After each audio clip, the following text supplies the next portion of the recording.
a $400,000 car, a $200,000 BET, and a little girl dying in a hospital bed. A billionaire walks into a broke mechanic's garage and laughs in his face. 3 luxury shops already failed. She's convinced he will too, but she doesn't know what he's fighting for. She doesn't know about the drawing taped to the office wall, a little girl holding her father's hand in a hospital bed. She doesn't know that he didn't accept her bet to prove a point. He accepted it because his daughter's heart is failing, and he's running out of time. Drop your city in the comments. I want to see how far this story travels. Hit like and stay until the very end. You won't regret it. The alarm went off at 4:47 in the morning, 13 minutes before it was supposed to, because the clock on Caleb Hayes' nightstand had been running fast for 2 months, and he kept forgetting to fix it. That was the kind of thing that happened when you were the only person keeping a household together. The small broken things piled up quietly in the corners of your life, ignored not because you didn't care, but because there were only so many hours in a day and most of them were already spoken for. He lay there for a moment in the dark, staring at the water stain on the ceiling above his bed. It had been there since last October, when the roof had decided to give up on the section directly above his bedroom. He'd patched it 3 times. It kept coming back, the way certain problems do. Not because the fix was wrong, but because the underlying damage was deeper than what showed on the surface. Story of his life, really. He got up carefully, the way you learn to move when there's a sleeping child down the hall. The floorboards in his house were old and theatrical about it, groaning under even the lightest footstep, and he had memorized which ones to avoid. 3rd board from the bathroom door, the 2 near the linen closet, the one right outside Emma's room that let out a sound like a small wounded animal if you put your full weight on it. He made coffee in silence. Real silence. The particular quiet that exists only at 5 in the morning in a small house on the edge of a town that doesn't matter much to anyone who doesn't live there. Dillard, North Carolina. Population around 11,000, depending on who was counting and what time of year it was. The kind of place where people stayed not because it was remarkable, but because leaving required a kind of energy that was hard to find when you were already tired. Caleb wasn't tired. He was something beyond tired, something that didn't have a clean name. He was the man who got up before dawn because the shop opened at 7 and there were already 3 cars waiting from yesterday. And if he could get in an extra hour before Emma woke up and needed breakfast and her medication and help finding whatever shoe she had kicked under the bed this time, then maybe, just maybe, he could claw back some of what the week had already taken from him. He was 32 years old. He looked 40 on the hard days. He stood at the kitchen window with his coffee and looked out at the backyard, which was less a backyard and more a storage situation. An old truck engine on a wooden pallet, some shelving he'd meant to install in the shop, a plastic playhouse Emma had outgrown but refused to let him donate. The sky was the deep blue that comes just before it decides to turn gray, and the air through the cracked window was cold enough to carry the smell of pine and diesel and something else, something that was just the smell of early morning in a town like Dillard, which he couldn't have described to anyone who hadn't grown up breathing it. His phone was on the counter. He didn't check it. The notifications could wait. The bills could wait. Everything could wait until he'd had his coffee and the sun had bothered to come up and he'd confirmed, one more time, that the world was still out there and he was still in it. That was all he allowed himself most mornings. 5 minutes. Coffee. Window. Quiet. Then the machinery of the day started up and didn't stop until he fell asleep. Caleb Hayes' repair shop didn't have a name that anyone would remember. The sign above the single bay door read Hayes Auto. The letters hand-painted by Caleb himself 8 years ago, now weathered to a shade somewhere between gray and blue. The H slightly larger than it needed to be because he'd miscalculated the spacing and hadn't had enough paint to start over. There was one hydraulic lift, which worked about 70% of the time. There was a tool chest with a broken wheel that he'd jammed a piece of plywood under. There were 3 metal shelving units along the back wall, lined with parts in varying states of organization. Some labeled, most not, arranged according to a logic that existed only in Caleb's head. The fluorescent light on the left side flickered when it rained. The space heater in the corner had one setting, which was either off or surface of the sun, and nothing in between. The floor was clean. That mattered to him. whatever else the shop was, and he knew, without needing anyone to tell him, that it wasn't much to look at. The floor was clean. Oil spills wiped up immediately, tools put back the same day. There was a version of pride that had nothing to do with appearance and everything to do with how seriously you took your own work, and Caleb had that kind in abundance. He had regulars. Mrs. Patricia Okafor, who brought in her 2009 Civic every 4 months without fail and always arrived with a tin of something she'd baked, which he appreciated more than she knew.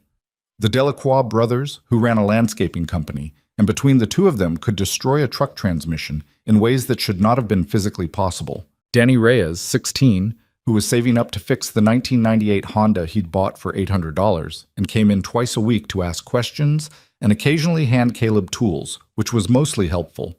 It was enough. Not comfortable, not stable in the way that let you stop thinking about it, but enough.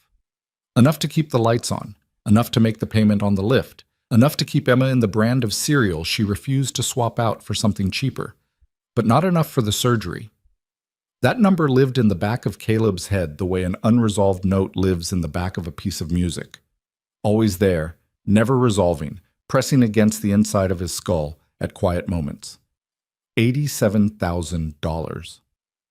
That was the estimated cost after insurance covered what insurance chose to cover, which was never as much as the word insurance implied.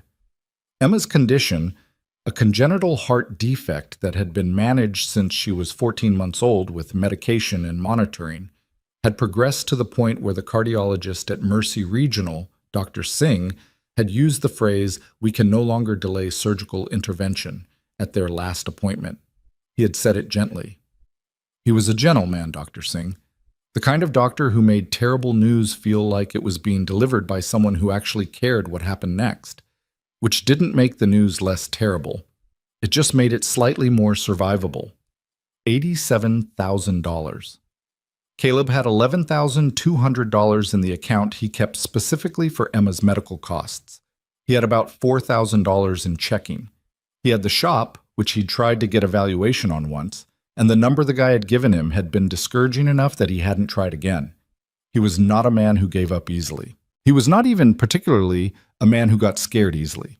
But $87,000 was a number that made him feel, on certain nights, like the walls of his specific life were closer together than he'd previously understood. He opened the shop at 6:55 that morning, 5 minutes early, which was how he always opened it. There was already a car waiting in the small gravel lot outside, a beat-up Chevy Silverado belonging to Marcus Webb, who always showed up early because Marcus Webb had the particular anxiety of a man who believed that if he wasn't first in line, he'd be forgotten entirely. "Morning, Marcus." "Caleb."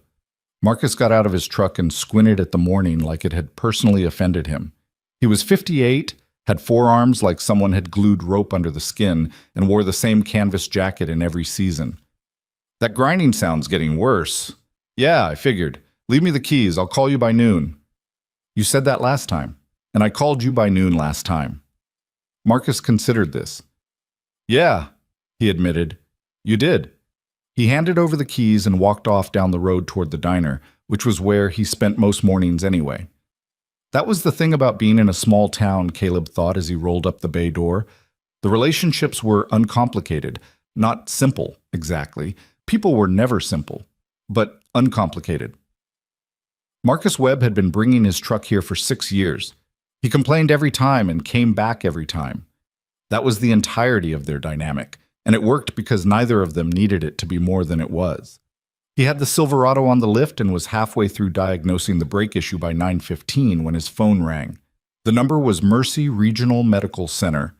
He wiped his hands on a shop rag and answered it. "Mr. Hayes?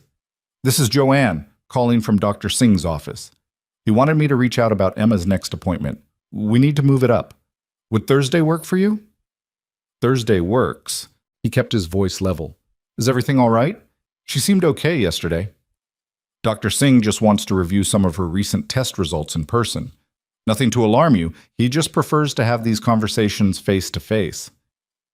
Which was either reassuring or the opposite of reassuring, depending on how you interpreted it. Caleb had learned, over 8 years of being Emma's father, and 8 years of navigating the medical system on one income with limited patients and even more limited money, that doctors who preferred face-to-face conversations were doctors who had things to say that were hard to say over the phone. Thursday at 2? That works perfectly. We'll see you then. He set the phone down on the tool chest and stood there for a moment, not moving. The fluorescent light on the left side of the shop buzzed. Outside, a truck drove past on Route 9, and the sound of it drifted through the half-open bay door and faded. He picked up his wrench and went back to work.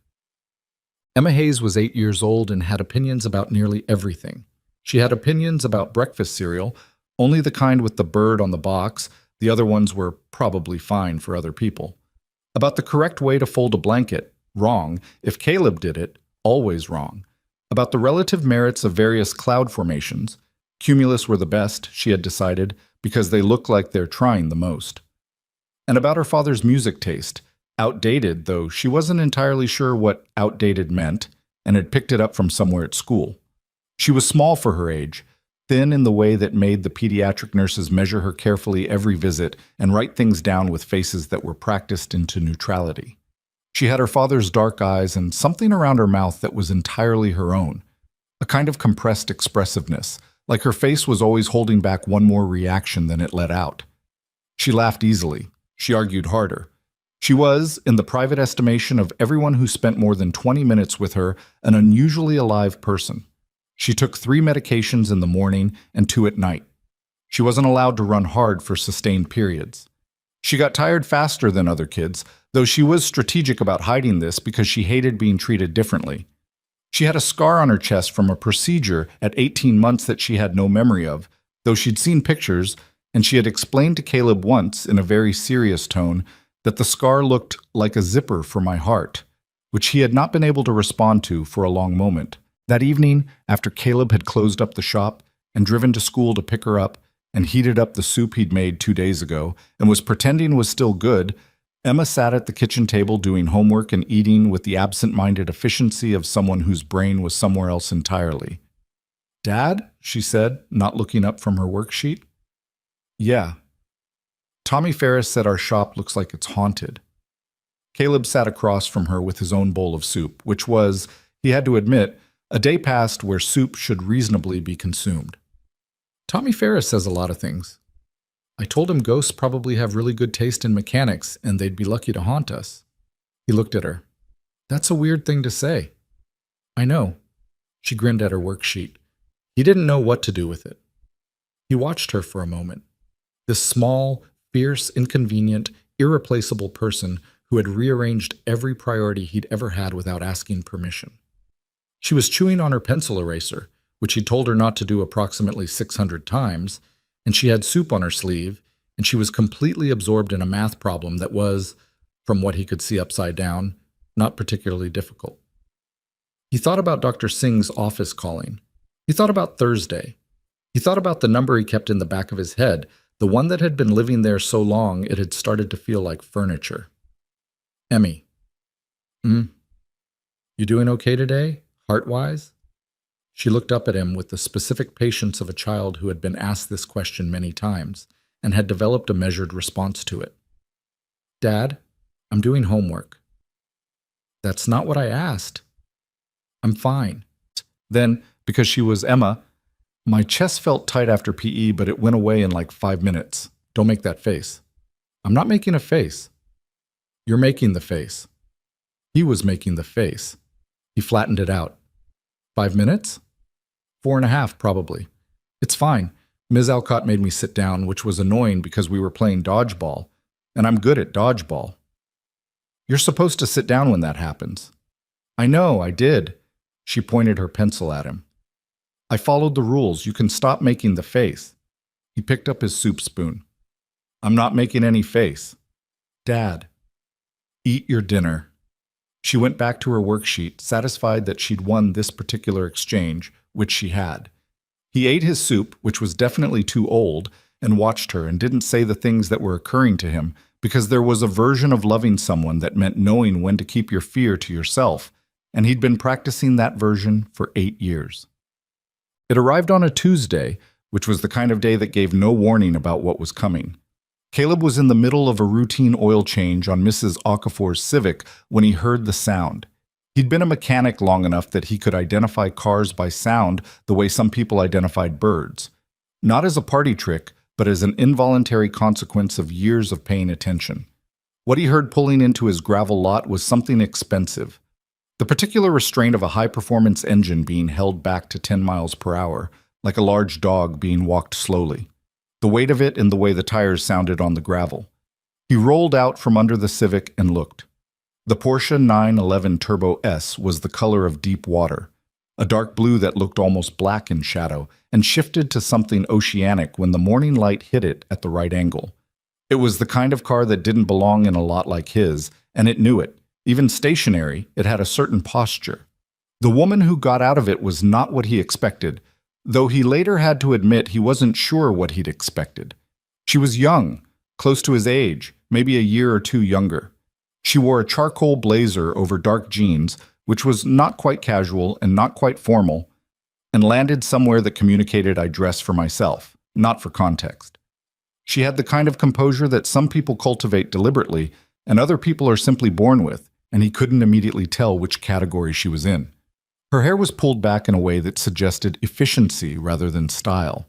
She looked at the shop for a moment before she looked at him. He wasn't offended by that. He understood that first impressions involved a rapid assessment of surroundings, and his surroundings were not impressive.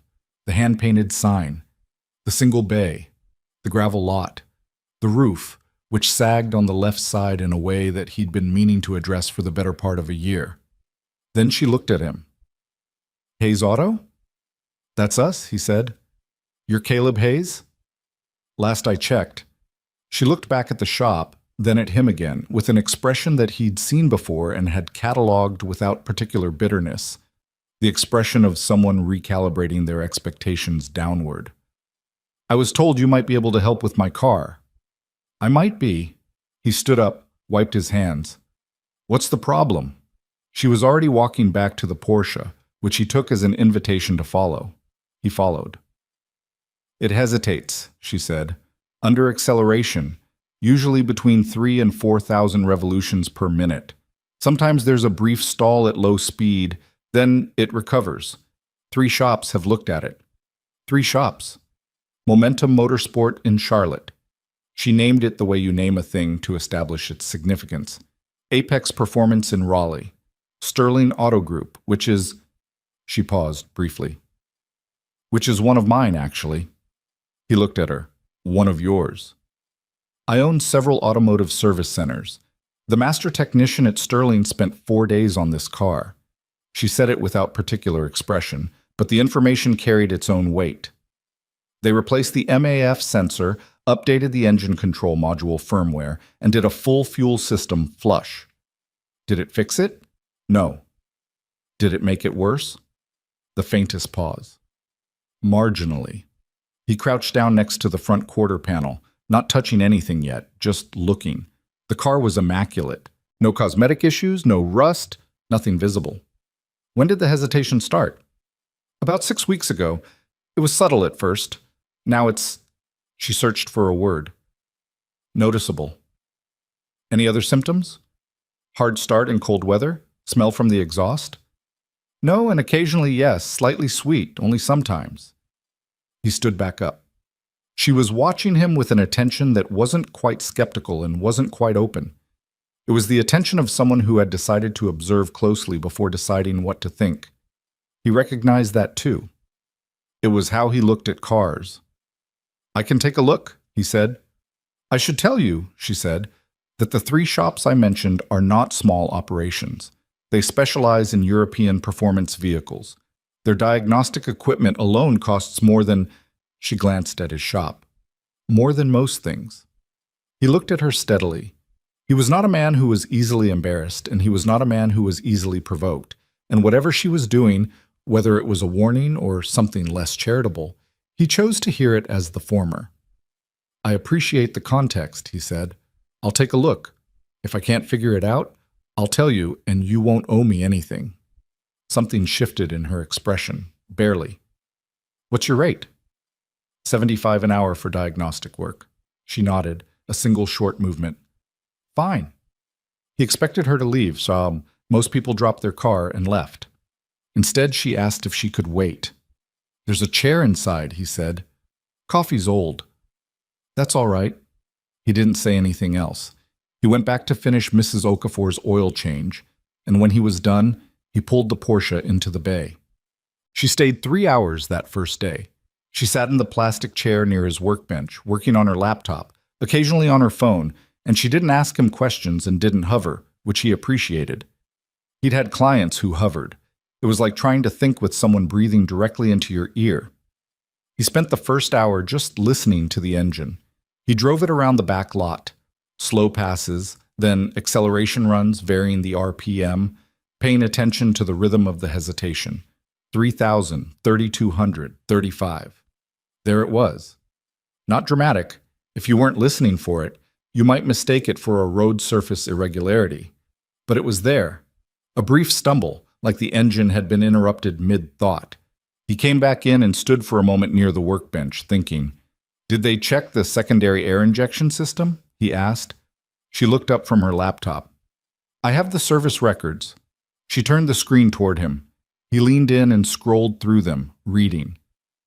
"No," he said. "They didn't." "Should they have?" "Maybe." He kept his voice even. He wasn't going to speculate out loud until he had something to speculate about. "I want to look at a few things.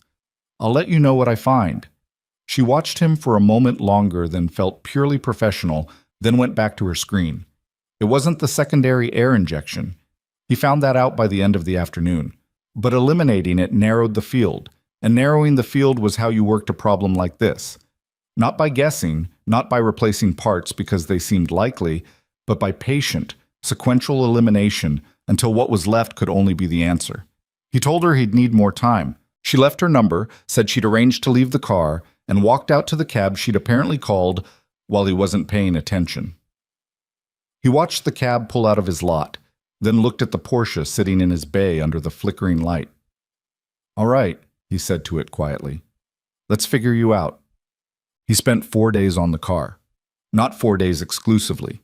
He had other vehicles to service, bills to process, Emma to pick up and feed and argue with about bedtime. But 4 days in which the Porsche occupied a significant portion of his mental bandwidth, even when he wasn't physically working on it. He was thinking about it while he stood in line at the pharmacy to pick up Emma's medication, and the man ahead of him couldn't figure out his insurance card. He was thinking about it during Emma's Thursday appointment with Dr. Singh, which he was only half present for as a result, and then felt guilty about, and then forced himself to be fully present for the second half when Dr. Singh said the words, "We really need to discuss a timeline for surgery."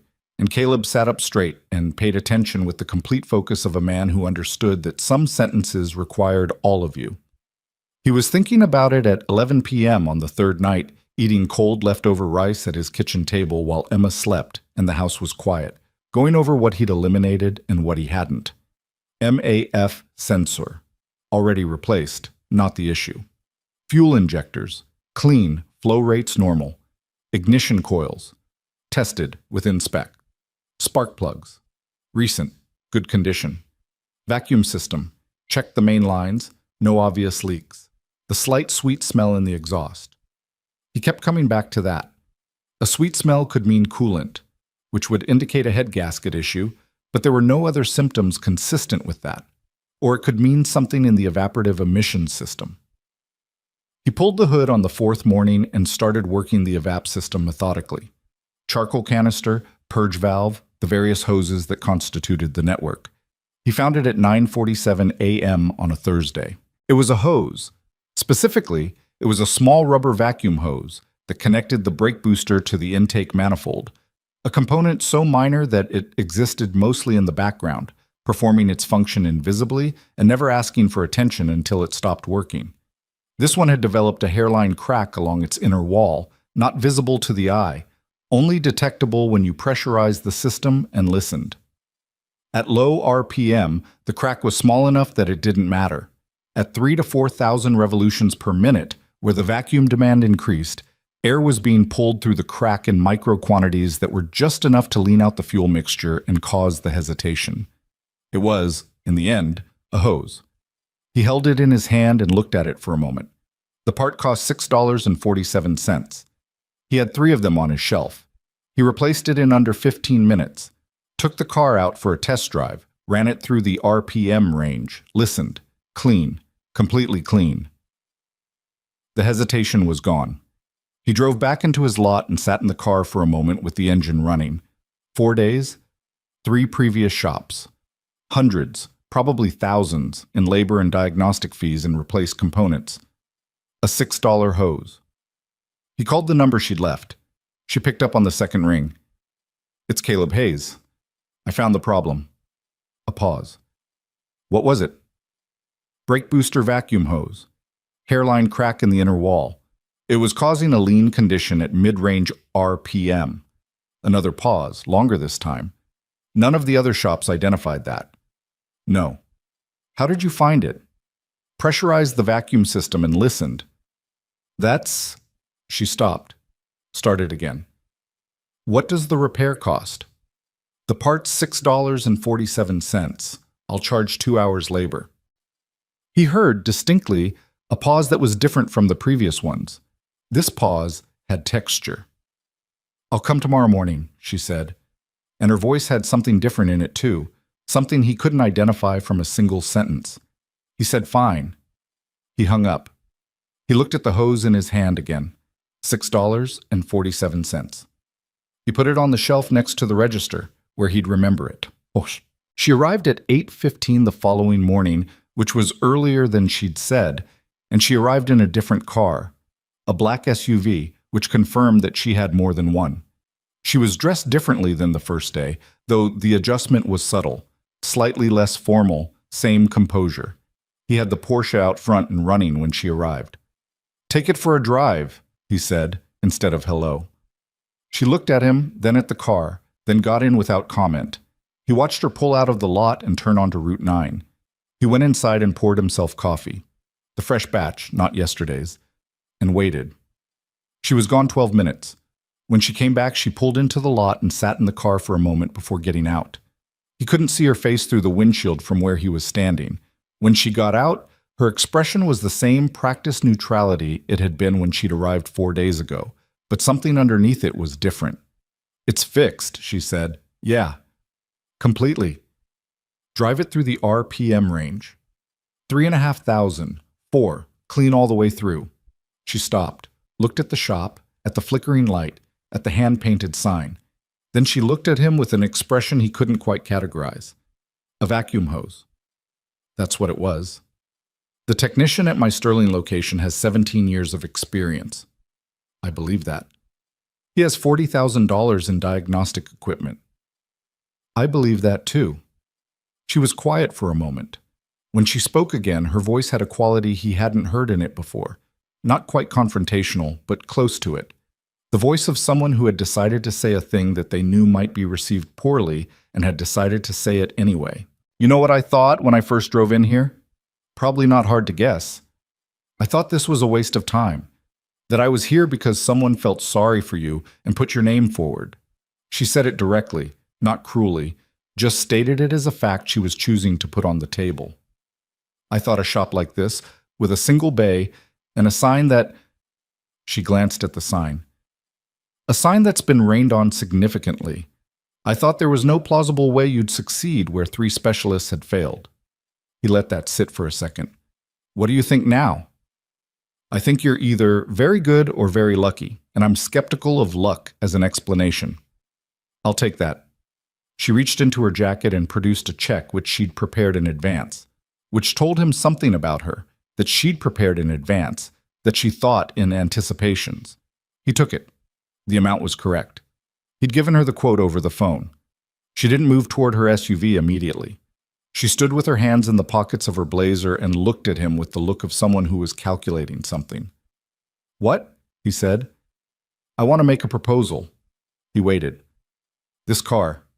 She nodded at the Porsche. "I want to drive it for 30 days. Normally. Not babied. Normally. If it shows any symptom of the original problem or any related issue stemming from your repair, you publicly acknowledge that you couldn't fix what 3 specialists couldn't fix, which is not shameful, by the way. It's simply, "What do I get?" he said. She stopped. That wasn't the question she'd expected. "If it runs clean for 30 days, he said. "What's the offer?" She studied him for a long moment. Then she reached into her bag, not her jacket, her bag, which was near the door of the SUV, and retrieved a key fob. She held it out between them. "My Lamborghini Huracan," she said.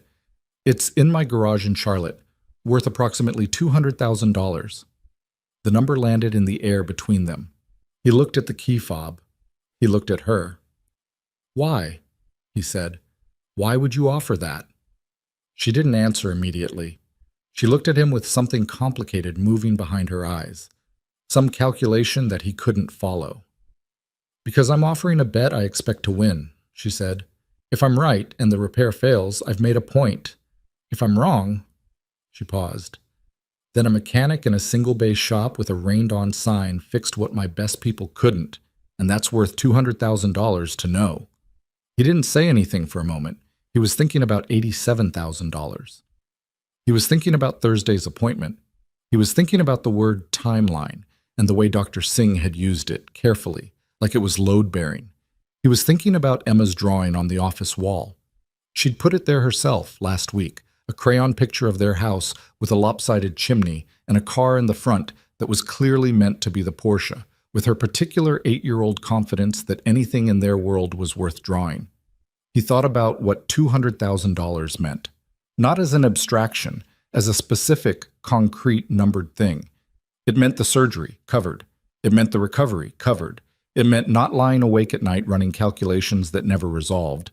It meant Emma had a chance at a future that wasn't contingent on his ability to find $87,000 from somewhere it didn't exist.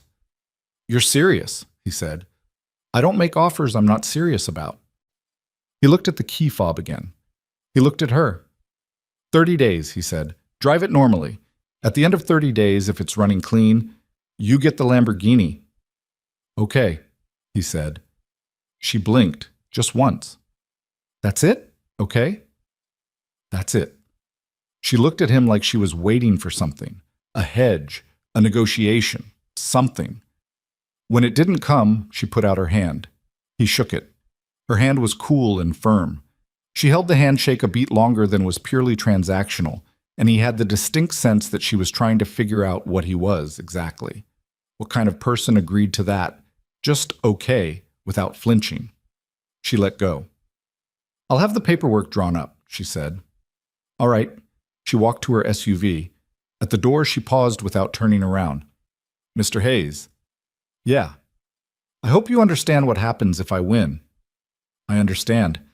She got in the SUV and drove out of his lot, and he stood there watching the vehicle disappear down Route 9. Then he turned around and went back into his shop. He had work to do. He didn't tell Emma about the bet that night. He wasn't sure why exactly. He told himself it was because there was nothing to tell yet. It was 30 days away from being anything. But if he was honest, it was because saying it out loud made it real in both directions. It made the possibility real.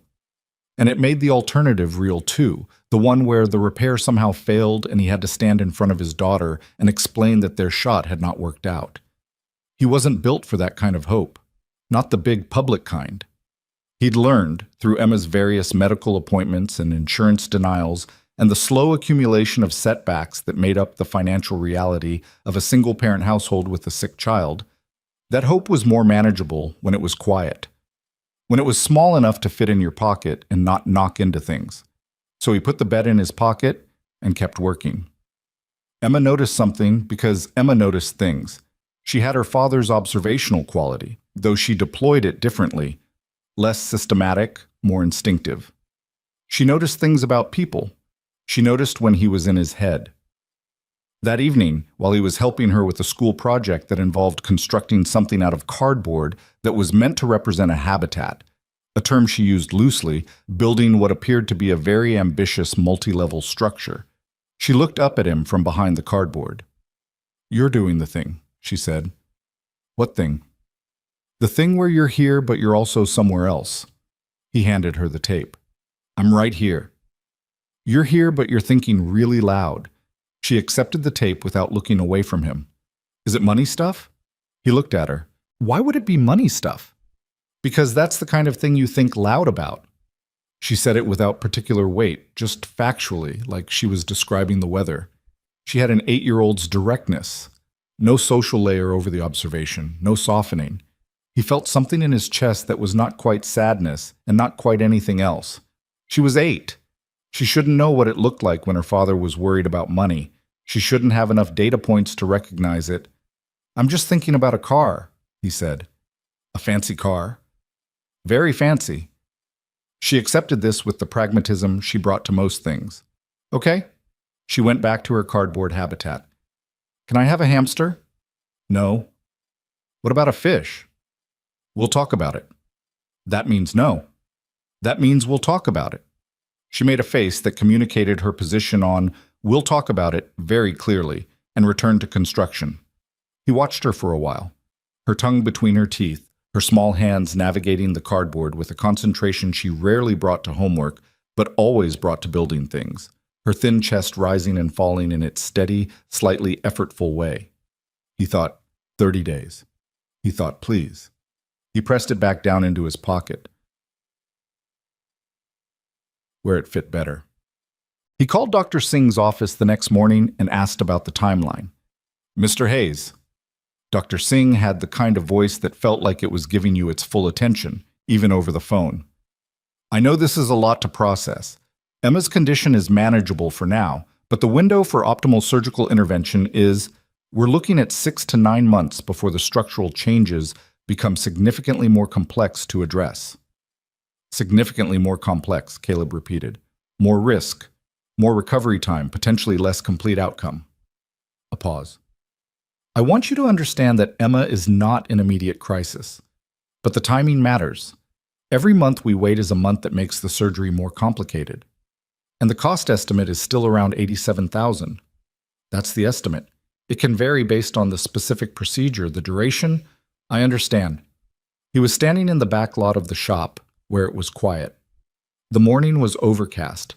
Something in the trees at the edge of the lot moved in the wind. Can you tell me, if we need to do it in the next few months, what does that actually look like financially? Is there assistance available? Dr. Singh was quiet for a moment. We work with several charitable organizations. I can have my care coordinator reach out to you. There are options, Mr. Hayes. I don't want you to feel like you're navigating this alone. He said thank you. He hung up. He stood in the back lot for another minute.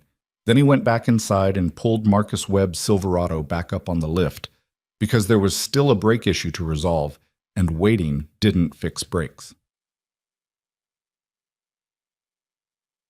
The paperwork from Victoria Sterling's lawyer arrived 2 days later. It was thorough, 4 pages, clear terms, no ambiguity. If the Porsche ran clean for 30 days, verified by inspection, the Lamborghini Huracan transferred to him. If it didn't, he signed a letter acknowledging the repair failure, which her legal team reserved the right to share publicly. The public part was the part that had the potential to sting. In a town like Dillard, a public failure was the kind of thing that followed you. His business ran on reputation, on the fact that people trusted him to tell them the truth about their cars and to fix what he said he could fix. A public acknowledgement that he'd failed where 3 specialists had failed would do damage. He signed the paperwork anyway. His lawyer, who was technically Danny Reyes's father, who had a law practice in town and had helped Caleb with various minor legal matters over the years, read it over and said, "This seems heavily weighted toward her benefit, Caleb." Probably. The reputational clause, specifically, "I know." You're sure about this? Caleb set down the papers. I fixed the car, Robert. I know what I did, and I know it's right. She can inspect it every week for 30 days, and the answer will be the same. Robert Reyes looked at him for a long moment. He'd known Caleb since Emma was born. He'd seen the medical bills, indirectly. He didn't ask the question out loud, but Caleb could hear it in the silence. Emma needs the surgery, Caleb said. I need the money. This is the money. Robert signed as his witness. They shook hands. Caleb drove home. He went to the office wall and looked at Emma's drawing. The lopsided house. The Porsche in front, which she'd colored blue because she'd seen it, and she had a memory for detail. The little figure in the front yard with its disproportionate head and stick arms that was meant to be him, holding hands with another stick figure that was clearly Emma because it had a tiny heart on its chest. Her mark, the thing she always added to her self-portraits, because she'd been told her heart was special for so long that she just made it part of how she drew herself. He stood there for a while, just looking. Then he turned off the office light and went to make dinner. 30 days. Caleb Hayes had fixed a lot of things in his life. He had fixed cars everyone else had given up on, relationships between people who needed someone steady in the room, the various small disasters that constitute a household maintained by one person. He was not sure he had ever fixed anything this important, but the hose was right. He knew the hose was right, and right now, that was what he had to go on. He started the pasta. The paperwork was in a folder on his kitchen counter for 3 days before he moved it. Not because he forgot it was there, he was acutely aware of it the entire time, the way you're aware of a sound in the wall you can't identify. But because there was something about leaving it exactly where Robert Reyes had handed it back to him, signed and witnessed, that felt important, like moving it would change what it meant. On the 4th day, Emma picked it up while he was making breakfast and started reading it with the casual audacity of an 8-year-old who had not yet learned that some documents were not meant for her. "Dad, what's a Lamborghini Huracan?" He crossed the kitchen in 3 steps and took the folder from her, not roughly, but decisively. "It's a car. It says it's worth $200,000. She said the number the way children say large numbers, without the weight adults attach to them, as pure information, slightly interesting, not particularly alarming. "Are we buying a car?" "No." "Are we getting a car?" "Maybe." She looked at him. "Those are different things." "Yeah, they are." He set the folder on top of the refrigerator, where she couldn't reach it without a chair, and she was not supposed to stand on chairs. "Eat your cereal." She ate her cereal. She watched him over the rim of her bowl with the particular attention she gave to things she hadn't fully processed yet. He knew she'd come back to it. She always came back to things. But he also knew she'd let it sit for a while first, because she was, despite everything, a patient child when she wanted to be. He put the folder in the top drawer of his desk in the office that evening and didn't look at it again. What he did instead was watch. Every few days, he found a reason to drive past the road where he knew Victoria Sterling kept the Porsche. Not a long detour, just a route adjustment that took him by the residential neighborhood on the north side of Dillard, where apparently she maintained a secondary residence. He wasn't sure what he expected to see. He told himself he just wanted to know the car was being driven, not parked in a climate-controlled garage where the conditions were too controlled to count. He saw it twice in the first week. Once leaving in the morning, dark blue against the gray of the early overcast, and once returning in the afternoon, street dirty from highway miles. Both times it looked exactly as it should, confident, unhurried, moving the way a repaired machine moves when the repair is right. He exhaled each time he saw it. Then he drove on. The days had their own rhythm, which was the rhythm they always had. Early alarm, shop by 7, work through the morning, pick up Emma at 3:15, make dinner, help with homework, handle whatever small crisis the evening produced, sleep inadequately, repeat. He'd been living inside this rhythm for years. It had grooves worn into it, like a road that's been used long enough that the asphalt remembers the weight of the traffic. What was different now was the thing running underneath it. 30 days is not a long time in most contexts. In the context of waiting to find out whether your daughter's future was going to be okay, it was its own kind of geological age. He didn't tell people about the bet. He considered telling Jimmy Tarrant, who ran the gas station 3 blocks from the shop and was the closest thing Caleb had to a regular friend. They had coffee together most Friday mornings and talked about cars and local politics and whether the county road crew was ever going to fix the section of Route 9 that had been buckled since last winter. He thought about telling Jimmy a few times, but each time he got close to it, something stopped him. Not embarrassment, exactly. More like superstition. Like naming the thing out loud would introduce a variable he couldn't control. Instead, he just kept working. He was in the middle of replacing a water pump on a 2014 Ford Escape when his phone rang. The screen said Victoria Sterling, which was how she'd entered herself in his contacts when she'd handed him her number. Not Victoria or V. Sterling, but the whole formal thing, like a business card. He wiped his hand and answered. "The car's making a sound," she said. His stomach dropped about 6 inches. "What kind of sound?" "A clicking. Intermittent. I noticed it this morning." He made himself breathe. "Where's it coming from? Front? Back? Under the hood?" "Front, I think. It's hard to locate." A pause. "I thought you should know." "Can you bring it in?" "I have a meeting until 4. After 4 is fine." She brought it in at 4:30. He had it on the lift within 10 minutes. He went over the front suspension, the CV axles, the wheel bearings, the brake components, everything he could reach, everything in the area of a click-type sound. 40 minutes later, he found it, a small stone lodged between the brake rotor and the dust shield. The kind of thing that happened in the normal course of driving on roads that had stones on them, completely unrelated to any repair he'd done, predictable as weather. He brought it out to her in his palm, a piece of gravel, maybe 3/4 of an inch across. She looked at it. Her expression didn't change exactly, but something in it shifted. "That's it?" "That's it." She looked at him for a long moment. He had the feeling she'd been expecting something else, maybe hoping for something else, and whatever part of her still believed she'd won the bet at the moment she'd offered it. "It's not related to your repair," she said. It wasn't quite a question. Not even a little bit. She looked at the stone in his palm again. He dropped it in the trash. She walked back to her car. At the door of the Porsche, she paused. "Mr. Hayes?" "Caleb," he said, because they were past the point where Mr. Hayes was necessary. She seemed to consider that for a moment. "Caleb?" Like she was trying out the shape of it. "I'll be having the car inspected by an independent technician at the 2-week mark." "That's fine. You have the right to inspect it any time you want." "I know I do." She got in the car. Through the window, before she drove away, he caught a look at her face, and it was complicated in a way that faces are complicated when someone is thinking about something they haven't yet figured out. He went back inside, finished the water pump, closed up at 7. That night, he and Emma watched a movie on the laptop, something animated with talking animals and an adventure that resolved itself in 90 minutes, because that was the kind of resolution children's movies offered, and it was genuinely restful to spend 90 minutes in a world where things resolved.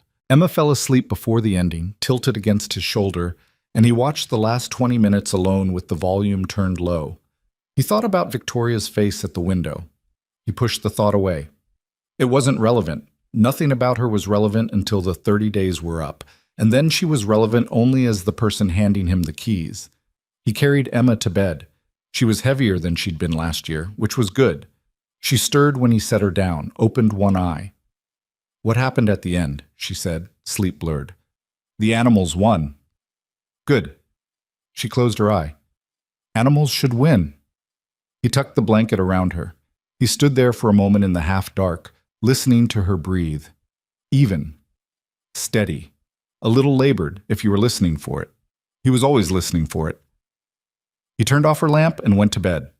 The 2-week inspection was conducted by a technician from Apex Performance in Raleigh, one of the 3 shops that had previously worked on the car. A man named Gerald, 50s, the kind of lean efficiency that comes from decades of working with both hands, arrived on a Wednesday morning with a diagnostic laptop and the slightly adversarial energy of someone who'd been told to disprove something. Caleb let him work. He didn't hover, he didn't explain, he didn't offer context. He went about his own work on a different vehicle and left Gerald to it, which was the only dignified way to handle an inspection. Either you trusted your work or you didn't, and if you didn't, there was no amount of hovering that would fix it. Gerald spent 2 hours on the car. Caleb was replacing a serpentine belt and had his back to the bay when he heard Gerald come in behind him. "Engine's running clean," Gerald said. He said it without particular inflection, neither disappointed nor impressed, just factual. "I couldn't replicate the original symptom. Fuel trim's normal, no pending codes, secondary air systems intact." A pause. "Vacuum system's clean." Caleb nodded, kept working. "I ran it through 3 cycles on the dyno simulation." "And?" "Nothing." Gerald paused again. "I'm going to be honest with you. I was at Apex when this car came through. I was part of the team that worked it. We ran the fuel system diagnostics twice. He was quiet for a moment. I wouldn't have checked the brake booster line. It's not in the standard diagnostic sequence for that symptom profile. Caleb straightened up, looked at him. No, it's not. How'd you land on it? Sweet smell in the exhaust kept coming back to it. The intake manifold is downstream of the brake booster. If there's a vacuum leak at that junction, it pulls through the same circuit as the evap system, and you get trace fuel smell that reads slightly sweet. He paused. It was a reach, but the standard sequence wasn't finding it. Gerald looked at him for a moment with a professional's assessment. Not competitive, just evaluative. That's good diagnostic reasoning. I had 4 days and nothing else was working. Gerald almost smiled. Not quite. He gathered his equipment and left without seeing Victoria, who wasn't there that day. He'd presumably call her with the results. She didn't call Caleb. He didn't expect her to. 17 days in, Mrs. Okafor brought in her Civic for her regular service and stayed to talk, the way she sometimes did, settling into the plastic chair near the workbench, with the ease of someone who had claimed the space by repeated occupation. You look tired, she told him. I'm always tired. Different tired. She had a tin of something on her lap, ginger cookies this time, which she set on the bench. Emma doing all right? She's good. She's been asking for a fish. Give her the fish, Caleb. Children need things to take care of. She'll forget to feed it. Then the fish will die, and she'll learn something important. Mrs. Okafor said it with the serenity of a woman who had raised 4 children and watched them fail at fish, plants, and various other responsibilities without permanent damage to any party. What's bothering you? He considered not telling her. Then he told her. Not everything. Not Emma's surgery, not the amount, not the specific stakes, but the shape of it. A bet, he said. A car. 30 days. She listened without interrupting, which was its own kind of gift. And you're worried the car will fail, she said when he was done. No, I'm worried about what it means if it doesn't. She looked at him. Explain that. He wasn't sure he could, exactly. He tried anyway. I know what I did. I know the repair is right. But there's this gap between knowing something and having it confirmed. And for 30 days, I'm just living in that gap. Mrs. Okafor was quiet for a moment. Outside, a car drove past on Route 9. The fluorescent light buzzed. My husband, she said eventually, was a man who always knew things before they were confirmed. He'd get an idea in his head about something, good or bad, and he'd just hold it there like a stone in his palm for however long it took to find out whether he was right. She paused.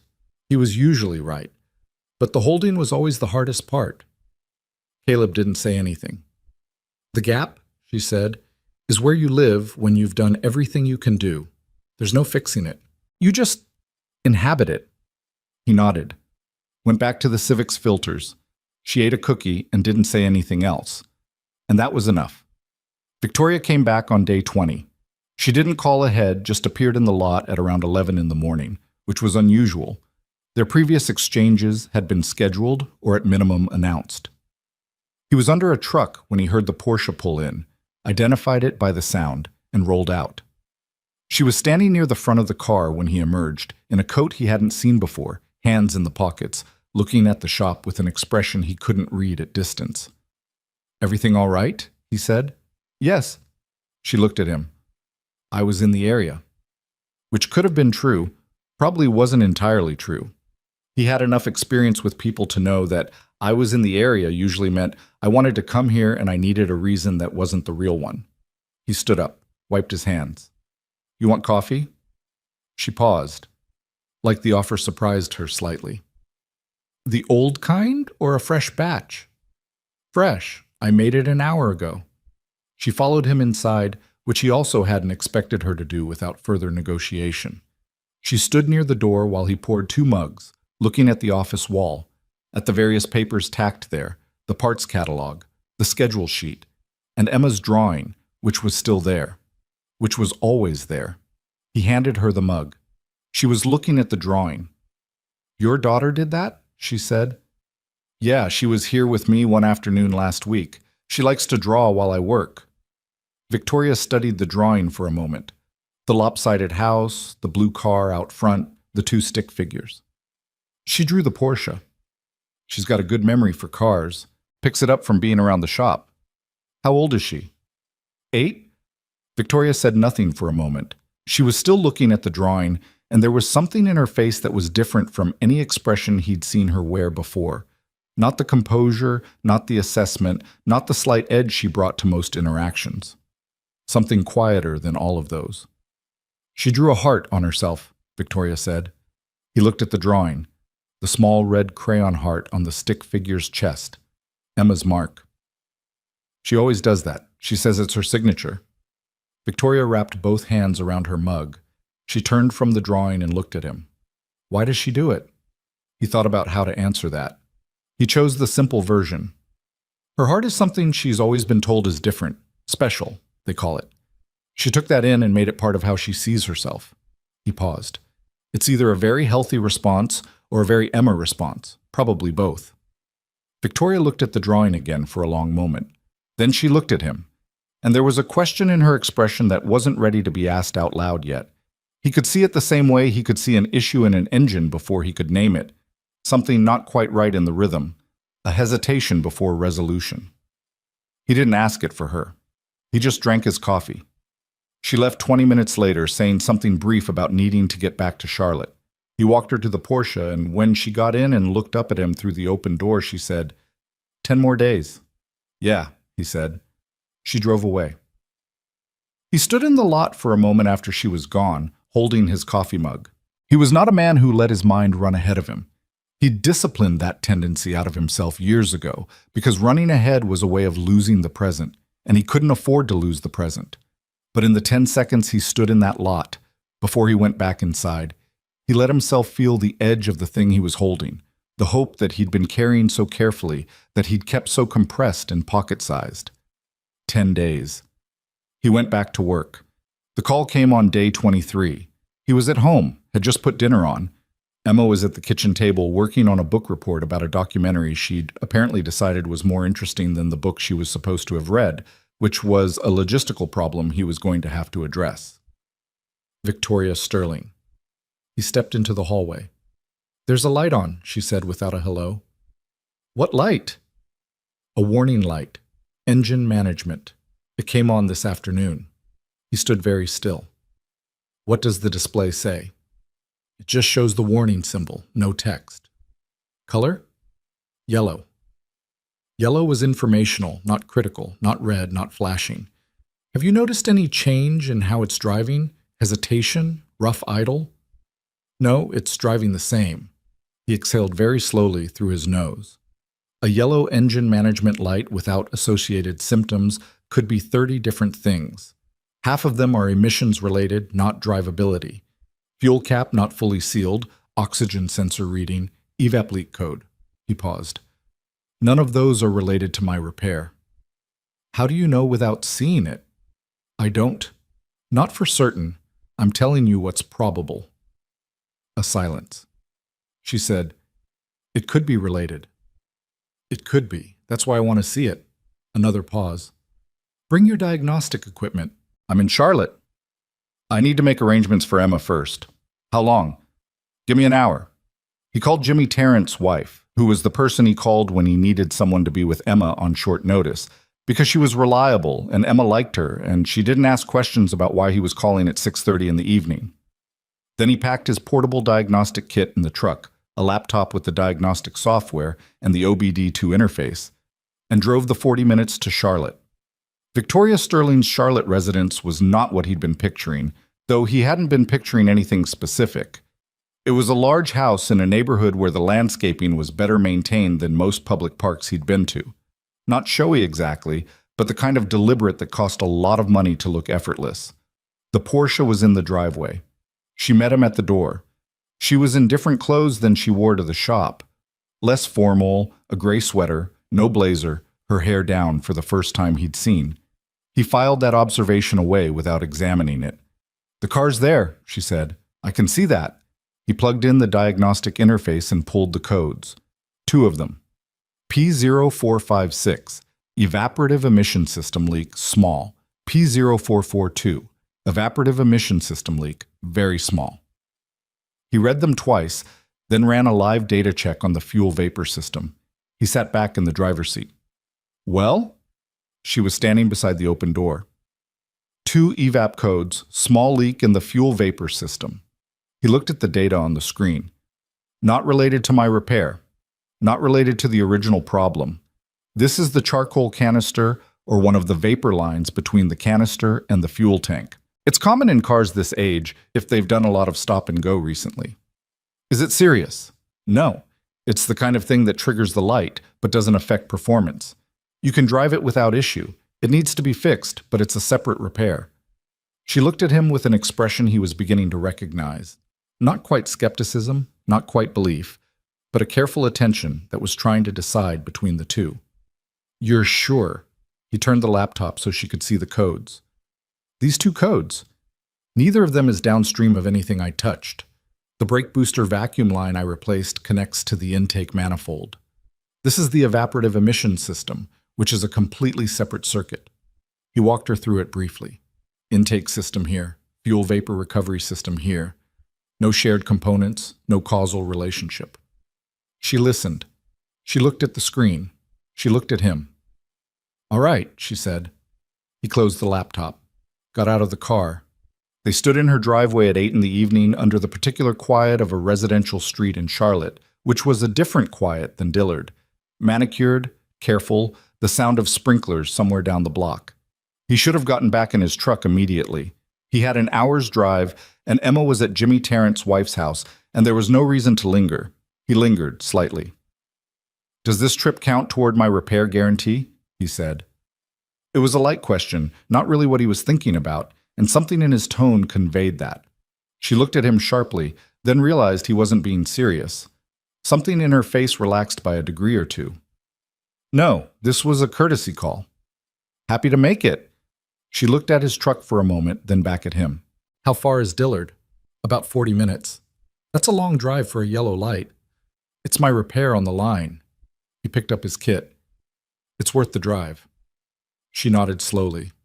He had the feeling she was going to say something else, and he waited for it, and then she didn't say it, and whatever it was retreated back behind the composure. Drive safe, she said. Night. He put his kit in the truck and drove home. He got Emma from Jimmy's wife at 9:15. She was awake, which she wasn't supposed to be, and she was delighted about it, in the specific way children are delighted when they've gotten away with something. He carried her out to the truck, and she leaned against the window the whole drive home without speaking, watching the night go by outside. When he carried her in and put her to bed, she said, in the sleep-thick voice from before, Is the car okay? Yeah, buddy, car's fine. Good. A pause. Is the thing going to work out? He looked at her. Her eyes were mostly closed. He wasn't sure she was fully conscious. What thing? The thing you've been thinking loud about. He pulled the blanket up. I think so. Okay. She was already most of the way asleep. I'm glad. He sat on the edge of her bed for a moment in the dark. 7 days. He sat there long enough that Emma's breathing evened out completely, that particular deep rhythm of children sleeping that always struck him as one of the most complete things in the world. Then he got up and went to bed himself. 7 days, and the car was still running. He hadn't let himself do the math in detail, hadn't sat down with a calculator and worked out exactly what $200,000 minus the Lamborghini's sale value would cover, minus taxes, minus whatever other costs would emerge from the transaction. He'd kept the number large and abstract, because specific numbers were vulnerable to specific problems. But 7 days out, he let himself do a little of it. Quietly, at the kitchen table, after Emma was asleep. A rough sketch on the back of an invoice. $200,000 sale. He'd looked up the model, the Huracan, relatively recent year based on what she'd said. Private sale, probably $175,000 to $190,000 being realistic rather than optimistic. Emma's surgery, $87,000, plus contingency. Recovery costs, the things insurance wouldn't cover, the time he'd lose at the shop during her hospitalization. It was close. It was more than he had, and it was close. He folded the invoice and put it in the drawer with the legal paperwork. Close was enough. The last week felt both short and long in the way that any period of waiting does when you're inside it. Caleb stayed in his routine because the routine was what kept him from unraveling at the edges. He worked, he slept, inadequately. He picked up Emma. He made food. He drove past the north side of Dillard twice and saw the Porsche once, sitting in the driveway in the late afternoon light, dark blue and unmarked, going nowhere. On day 28, Emma asked him if they could go see a movie on the weekend. Sure, he said. The animated one with the robots? Sure. She looked at him with sudden suspicion. He'd agreed too easily. He usually negotiated. Are you okay? I'm fine. You said yes immediately. Is that a problem? She considered.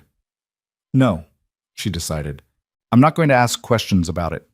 She went back to her drawing. She'd been on a drawing kick lately, covering pages with houses and cars and large-headed figures and occasionally animals that were meant to be identifiable but generally weren't. Dad. Yeah. Are we going to be okay? He looked at her. She was drawing, not looking at him, which was sometimes how Emma asked the hardest questions, sideways, without making eye contact, as if the question was easier to ask when she wasn't watching for the answer. Yeah, he said. We're going to be okay. She nodded, absorbing that, pressing harder on the crayon to get a deeper color. Okay. A pause. I want popcorn at the movie. Real popcorn, not the bag kind. We can do real popcorn. And a drink. Don't push it. I'm not pushing it. I'm asking for a drink. I'll think about the drink. She made a sound that communicated her position on I'll think about it clearly, and went back to drawing, and he sat across from her and watched her color and felt something in his chest that he didn't have a word for and didn't try to find one. 2 days. The car was still running. On day 29, he cleaned the shop. Not because it needed it more than usual, but because he needed something to do with his hands that wasn't sitting still. He swept the floor twice. He reorganized the third shelf, which had been in a state of mild disorder for months. He cleaned the window, the small one on the side wall that he generally forgot existed, and let the morning light come through without the grime. He found the $6 hose he'd replaced, still sitting on the shelf by the register where he'd left it. He picked it up and looked at it, the way he'd looked at it when he'd found the hairline crack. Holding it in his hand, turning it over, a $6 hose, 3 shops, 4 days, $6.47. He put it back on the shelf. Tomorrow was day 30. He locked up the shop at 6, drove to pick up Emma from after-school care, and on the drive home she talked about a project she was doing about migratory birds, which she had strong feelings about. They fly like thousands of miles, Dad, just to go somewhere, and then they fly back and nobody tells them to. They just know. And he listened and drove and felt the sun going down behind the tree line, going orange through the windshield, the particular light of late afternoon in late fall when everything is almost done. Tomorrow. He was ready. He didn't sleep well the night before day 30. That wasn't unusual. He hadn't slept particularly well in about 8 years, if he was being honest, which was how long Emma had been alive and how long he'd been the only person in the house responsible for keeping her that way. But this was a different kind of sleeplessness. Not the background hum of ongoing worry, which he'd made a kind of peace with, but something sharper, an alertness that sat behind his eyes and wouldn't settle. He lay in the dark at 2 a.m. and stared at the water stain on the ceiling. Still there, had come back again after the last patch, was probably going to outlast him at this rate, and ran through the repair one more time in his head, the way he always did when something mattered. The brake booster vacuum line, the position of the crack, inner wall, hairline, not visible, only detectable under pressure. The replacement, 15 minutes, straightforward. The test drive, clean through the full RPM range. He'd done it right. He knew he'd done it right. He'd known it every day for 30 days, and knowing it hadn't made the knowing any easier to carry. At 3, he got up and made coffee and sat at the kitchen table in the dark. The house was very quiet. He could hear Emma breathing through the monitor he still kept on the counter.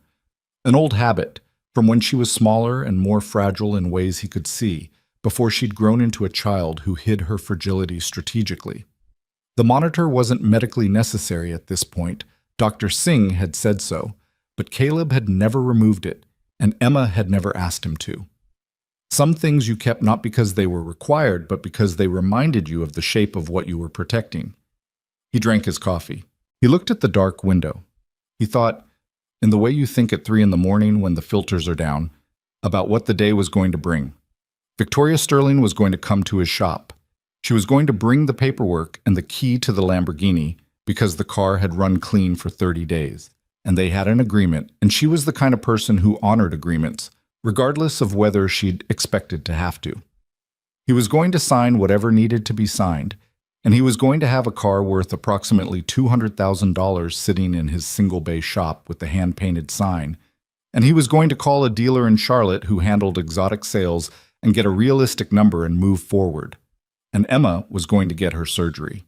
He let that sit for a moment, just sat with it, in the dark, at the kitchen table, with his coffee going cold. Emma was going to get her surgery. He pressed his hand flat on the table. The wood was cool under his palm. The house breathed around him.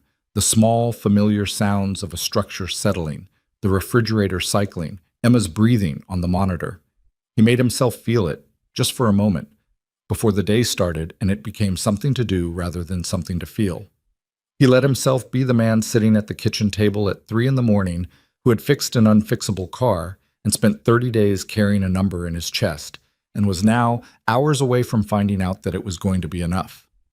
Then he finished his coffee and went to get dressed for work, because the shop opened at 7 and he had 3 cars waiting. The morning moved the way mornings do when you're waiting for something specific. Simultaneously, too fast and too slow, the hours collapsing and expanding at random. He got Marcus Webb's Silverado in and out by 9:30, which was a new record, and Marcus noted it with the particular satisfaction of a man who expects to be kept waiting and finds the world's occasional efficiency suspicious. He did an oil change on a Honda Accord belonging to a woman he didn't know well, new in town, who'd gotten his name from somewhere and seemed vaguely surprised that the shop was what it was. He reshelved parts. He swept the floor, which was already clean, because his hands needed something to do. Emma was at school. He dropped her off at the usual time, same as any morning, had watched her walk in through the front doors with her backpack that was slightly too large for her frame, and her absolute refusal to acknowledge that it was too large. She'd turned once at the door and waved at him, the particular wave she reserved for when she was trying to look like she wasn't waving, and then she was inside. He hadn't told her what today was. He hadn't been able to construct a sentence that wouldn't make it too large in either direction, too hopeful or too terrifying, and so he'd said nothing, just driven her to school and come to the shop. She'd find out when there was something to find out. At 11:15, he heard the Porsche. He was in the bay, wiping down a tool chest that didn't particularly need wiping down, and he heard it before he saw it. The same sound from the first day, the restrained performance of it, the weight of it on the gravel. He put down the rag. Victoria Sterling pulled into his lot and parked and sat in the car for a moment before she got out. He could see her through the windshield, not clearly, just the shape of her, and he had the impression, maybe wrong, maybe projection, that she was gathering something, preparing. Then she got out. She was in a dark coat, a good one, and she had a leather portfolio under her arm that would contain, he assumed, the relevant documents. She walked toward him with the same composed efficiency she always brought, but there was something underneath it today that he noticed without being able to name, a weight to the way she moved. She stopped a few feet from him. They looked at each other for a moment. 30 days, she said. 30 days, he said. She looked at the Porsche, then at him. I had it driven on the highway this morning, 200 miles. I wanted to be sure. She paused. It's running perfectly. He nodded. He didn't say I know, though he'd known. It didn't seem like the right moment for that. She opened the portfolio. I have the title transfer documentation, the notarized ownership transfer, and the key. She produced each item as she named it, professional, sequential. The title documents were thorough, several pages, and the key fob was the same one she'd held out between them on that first day, when she'd offered the bet with the manner of someone offering a lesson. He looked at the documents. He looked at the key. You need to sign here, she said, pointing to 2 places on the transfer document. And here. I've already signed. He took the pen she offered. He signed both places. She gathered the papers efficiently, then she held out the key. He took it. It was lighter than he expected. Or maybe he'd expected it to feel like something in particular. And it was just a key fob, plastic and metal, the same weight as any other. He stood there with the Lamborghini key in his hand. He wasn't sure what he'd expected, some kind of feeling that matched the scale of the moment. What he actually felt was a complicated knot of things that didn't separate cleanly, relief and grief, and something close to gratitude, and something that wasn't quite any of those. He felt mostly tired. The way you feel tired when you've been holding a very heavy thing for a very long time, and someone has finally told you that you can put it down. "Thank you," he said. She looked at him. The word seemed to catch her slightly off guard. "You won the bet. You don't need to thank me." "I know. I'm thanking you anyway." She was quiet for a moment. Her eyes moved just briefly to the shop behind him, the bay door, the office window, the sign. Then back to him. "What will you do with it?" she said. "The Lamborghini." He turned the key fob over in his hand. He'd thought about this question, had a version of the answer ready. "Sell it," he said. "I've already been in contact with a dealer in Charlotte." She nodded slowly, like she'd expected that. "That makes sense." She paused. "The market's good right now on that model. If you go through an auction house rather than a dealer, you might do better." "I appreciate that." She didn't move toward her car. He should have said thank you again, or goodbye, or something conclusive that would close the transaction and let them both leave. He wasn't sure why he didn't. Maybe the same reason she was still standing there. "You expected me to celebrate," he said. It wasn't quite a question. She considered it. "I expected you to look more, something, satisfied. I don't know." She looked at the key in his hand. "You accepted the bet very quickly. You didn't negotiate. You didn't ask for time to think. You just said okay." She paused. "I've been trying to understand that for 30 days. "What have you come up with?" "That you needed something specific, that the money from the car, was for something specific. Not a house, not a business expansion, not anything that a man running a one-bay shop would typically aim toward with $200,000. She looked at him directly. "I had my assistant do some basic research. Medical debt in this county, single-parent household demographics." She stopped herself. "That was probably an intrusion."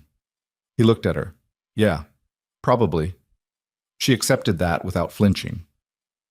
"I'm sorry, it's a habit. When something doesn't add up, I find the information to make it add up." "What did the information tell you?" "That I don't actually know anything specific, just that the profile fit." She met his eyes. "I don't know why you needed the money." He was quiet for a moment. He looked past her, at the lot, at Route 9 beyond it, at the tree line in the distance where the road curved. He thought about what to say.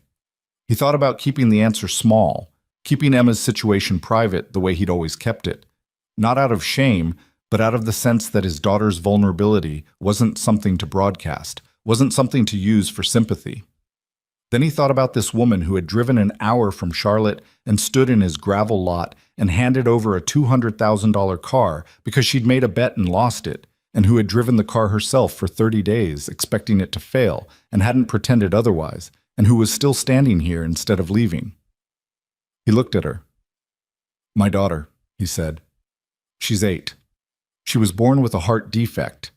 She's been managed with medication, but the cardiologist says we can't wait any longer for surgical intervention." He said it the way he'd learned to say it over 8 years of saying it, flat and direct, because that was the only way to say it, without it pulling the floor out from under you. "The surgery is around $87,000 out of pocket. I have maybe a quarter of that. The Lamborghini covers the gap." He watched her face while he said it. It moved. Not dramatically. Victoria Sterling's face was not a face that moved dramatically. But it moved. Something came up behind her eyes, and then had to go somewhere and didn't have an obvious place to go. So it stayed there, and she stood very still while it did. She looked at the office window. He knew what she was looking at. Emma's drawing was visible from the lot, just barely, tacked to the wall inside where the light hit it. She looked at it for a long moment. "The drawing," she said. "The little girl in the hospital bed." He hadn't known she could see it from outside. She drew that after one of her appointments. She was there when Dr. Singh talked to me about the surgery. He paused. She drew what she understood, me next to her, holding her hand.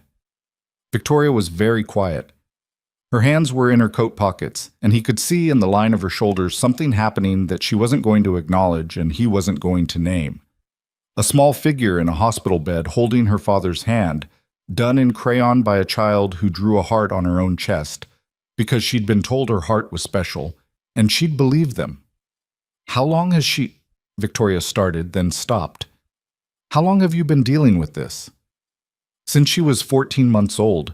She had a procedure then, early intervention. It bought time. We're out of time now. Where's her mother? He'd been asked that question in many ways over the years, with sympathy, with judgment, with curiosity. Victoria asked it the way she asked most things, directly, without softening, but also without the particular weight some people put on it. Just a question. She left when Emma was 2, he said. She wasn't built for what we were dealing with. Some people aren't. He didn't say it with bitterness. He'd processed that particular bitterness a long time ago, and what was left was mostly just the fact of it. It's been the 2 of us since then. She looked at him. There was a quality to her attention that was different from anything he'd seen in 30 days of periodic interaction, not the sharp evaluative focus she brought to business transactions, not the composed neutrality she wore like armor. This was something less defended than either of those. Why didn't you tell me, she said, when we made the bet, when I offered it?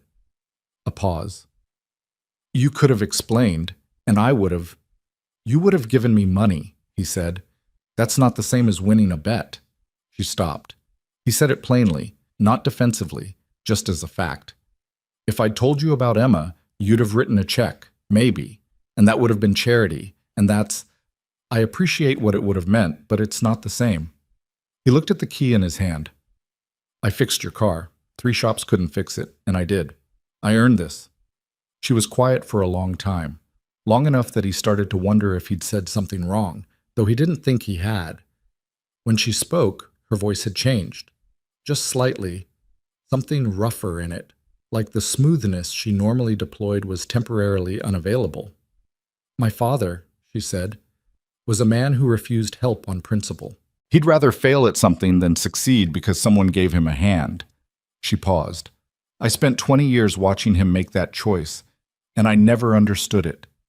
He waited. I'm starting to, she said. He looked at her. She was not a woman who handed out observations like that casually. He'd come to understand that. What she'd just said had cost her something, and she'd said it anyway, and he was aware of that. He nodded. Once.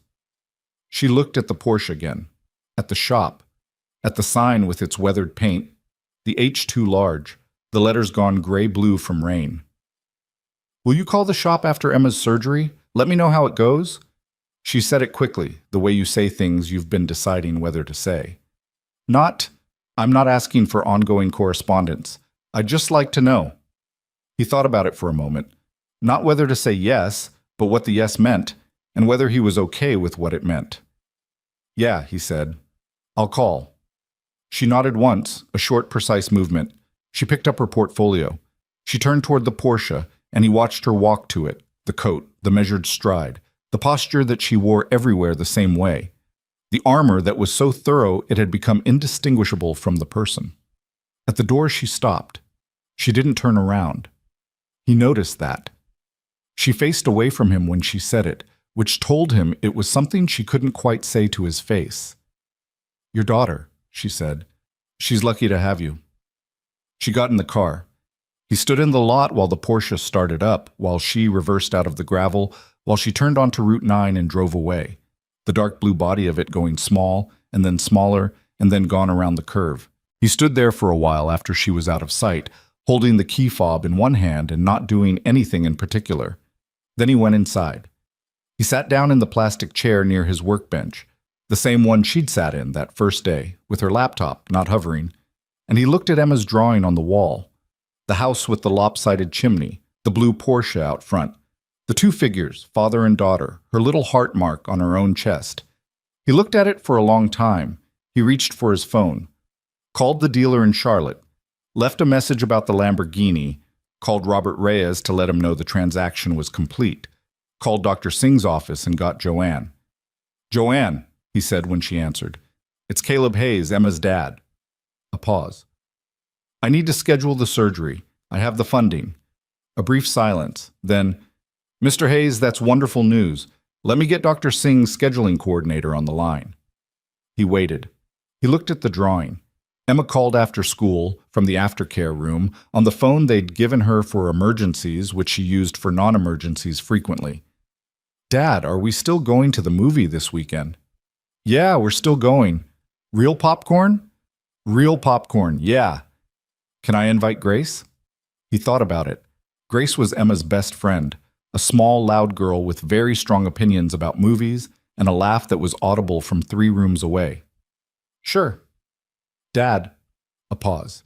He could hear the noise of the aftercare room behind her. Other kids, a television somewhere. "Are you okay?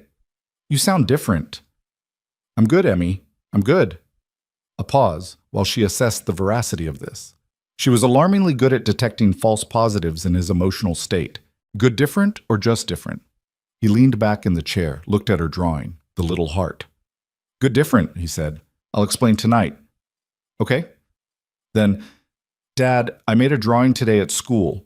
It's our shop, but I made the sign bigger and I fixed the letters." He smiled, the first real one in a while, the kind that catches you slightly off guard. "Yeah? What did you change?" "The H. It was too big. I evened it out." Proud, matter of fact. "It looks better." "I bet it does." "I'll show you when you pick me up." "I'll be there at 4. He hung up. He sat in the plastic chair and let the afternoon quiet settle around him. The fluorescent light buzzed on the left side, the way it always did. The space heater in the corner sat off because it was that kind of in-between temperature where you didn't need it, but you weren't entirely comfortable without it. 3 cars scheduled for tomorrow, 2 for the day after. Regular work, regular days. He had a key fob in his hand and a surgery scheduled, and his daughter was drawing the shop sign with better spacing, and tomorrow was going to look mostly like today. He sat with that for a while.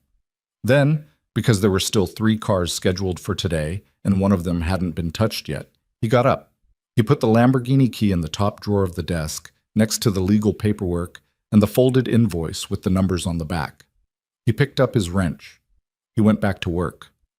There was still a car waiting. That was true, he thought. That was always going to be true. That was the nature of his life, and he was not, despite everything that had just happened, a man who wanted a different nature.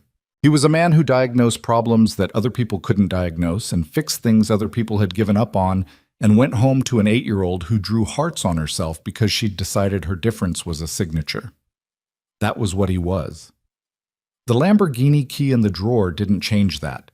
It just meant Emma was going to be okay. And that, Caleb Hayes thought, as he put the wrench to the engine and the familiar smell of grease and metal settled around him like weather he'd learned to live inside, was the only thing that had ever actually mattered. He worked until 7. He locked up. He drove to pick up Emma. She ran out to his truck with her backpack swinging and a drawing in her hand and her thin chest moving fast from the effort of running. And he noticed that, as he always noticed it, filed it and let it go. Because she was here and running and alive, and in 12 weeks, Dr. Singh's scheduling coordinator had said 12 weeks, she was going to have the surgery that was going to fix the part of her that needed fixing, and then she was going to run like this, and he wasn't going to have to file it and let it go. She climbed in and shoved the drawing at him. The shop, the corrected sign, the letters evening out. The H, the right size. "See?" she said. "Better." He looked at it. At her careful work on the sign, at the bay door she'd drawn open, at the small figure inside that was obviously meant to be him, working. "Yeah," he said, "much better." She buckled her seatbelt with the particular efficiency she brought to things she'd done 10,000 times. "I'm hungry. Can we have pizza?" "We had pizza Tuesday." "That was days ago." 3 days. "Dad, 3 days is a long time when you're hungry." He looked at her dark eyes, and her compressed expression, and the slight flush in her cheeks from running, and the zipper of her coat that was 2/3 done because she never fully zipped her coat. He reached over and zipped her coat the rest of the way. She accepted this without comment, which meant she was cold and hadn't wanted to admit it. "Pizza," he said. "Fine." She made a small, satisfied sound, adjusted the drawing on her lap, and looked out the window as he pulled out of the school parking lot. The evening was coming down around them, the sky going that dark blue that was almost black before it decided to commit, and the streetlights were just coming on, one after another, the way they always did. "Dad?" she said, without looking at him. "Yeah." "What did you want to explain tonight? You said good different." He drove for a moment, found the right entry point into it. "You know how I've been thinking loud lately," he said. "Yeah." "It's about your heart, your surgery." He kept his voice steady. "I found a way to pay for it. We're going to schedule it now. You're going to have it in a few months, and Dr. Singh is going to fix the thing that needs fixing, and you're going to be fine." She was quiet. He glanced at her. She was looking out the window, her face turned away from him, and he couldn't see her expression.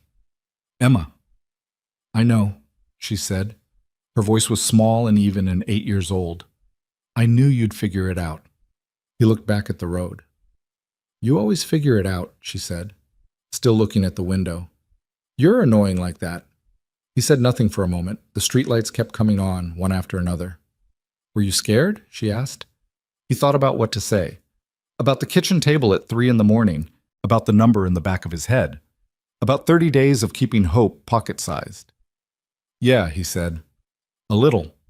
She nodded, like that was the right answer, like she'd needed to know he was a person and not a machine, even the person who was taking care of everything. "Me too," she said quietly.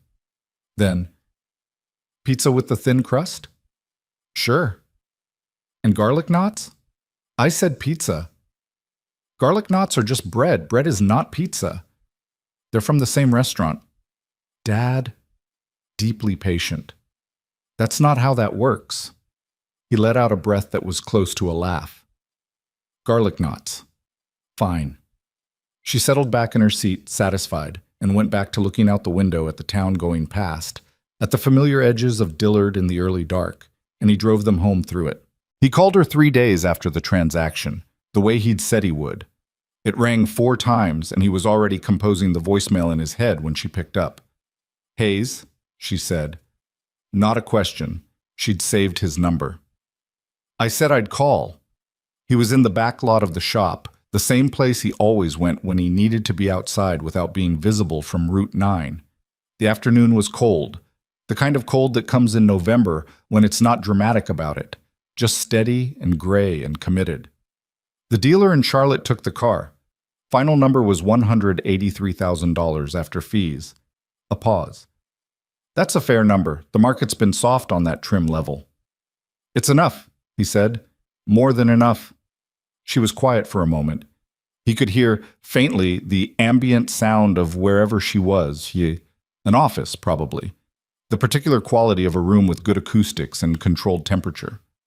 "Surgery's scheduled for January 14th, he said. "Mercy Regional, Dr. Singh." "I know Dr. Singh's name," she said, a pause that was brief enough that he almost missed it.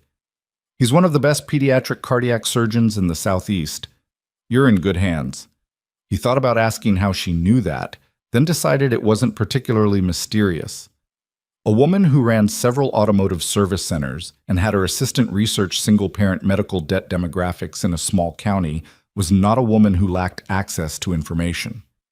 "I appreciate you making the bet," he said.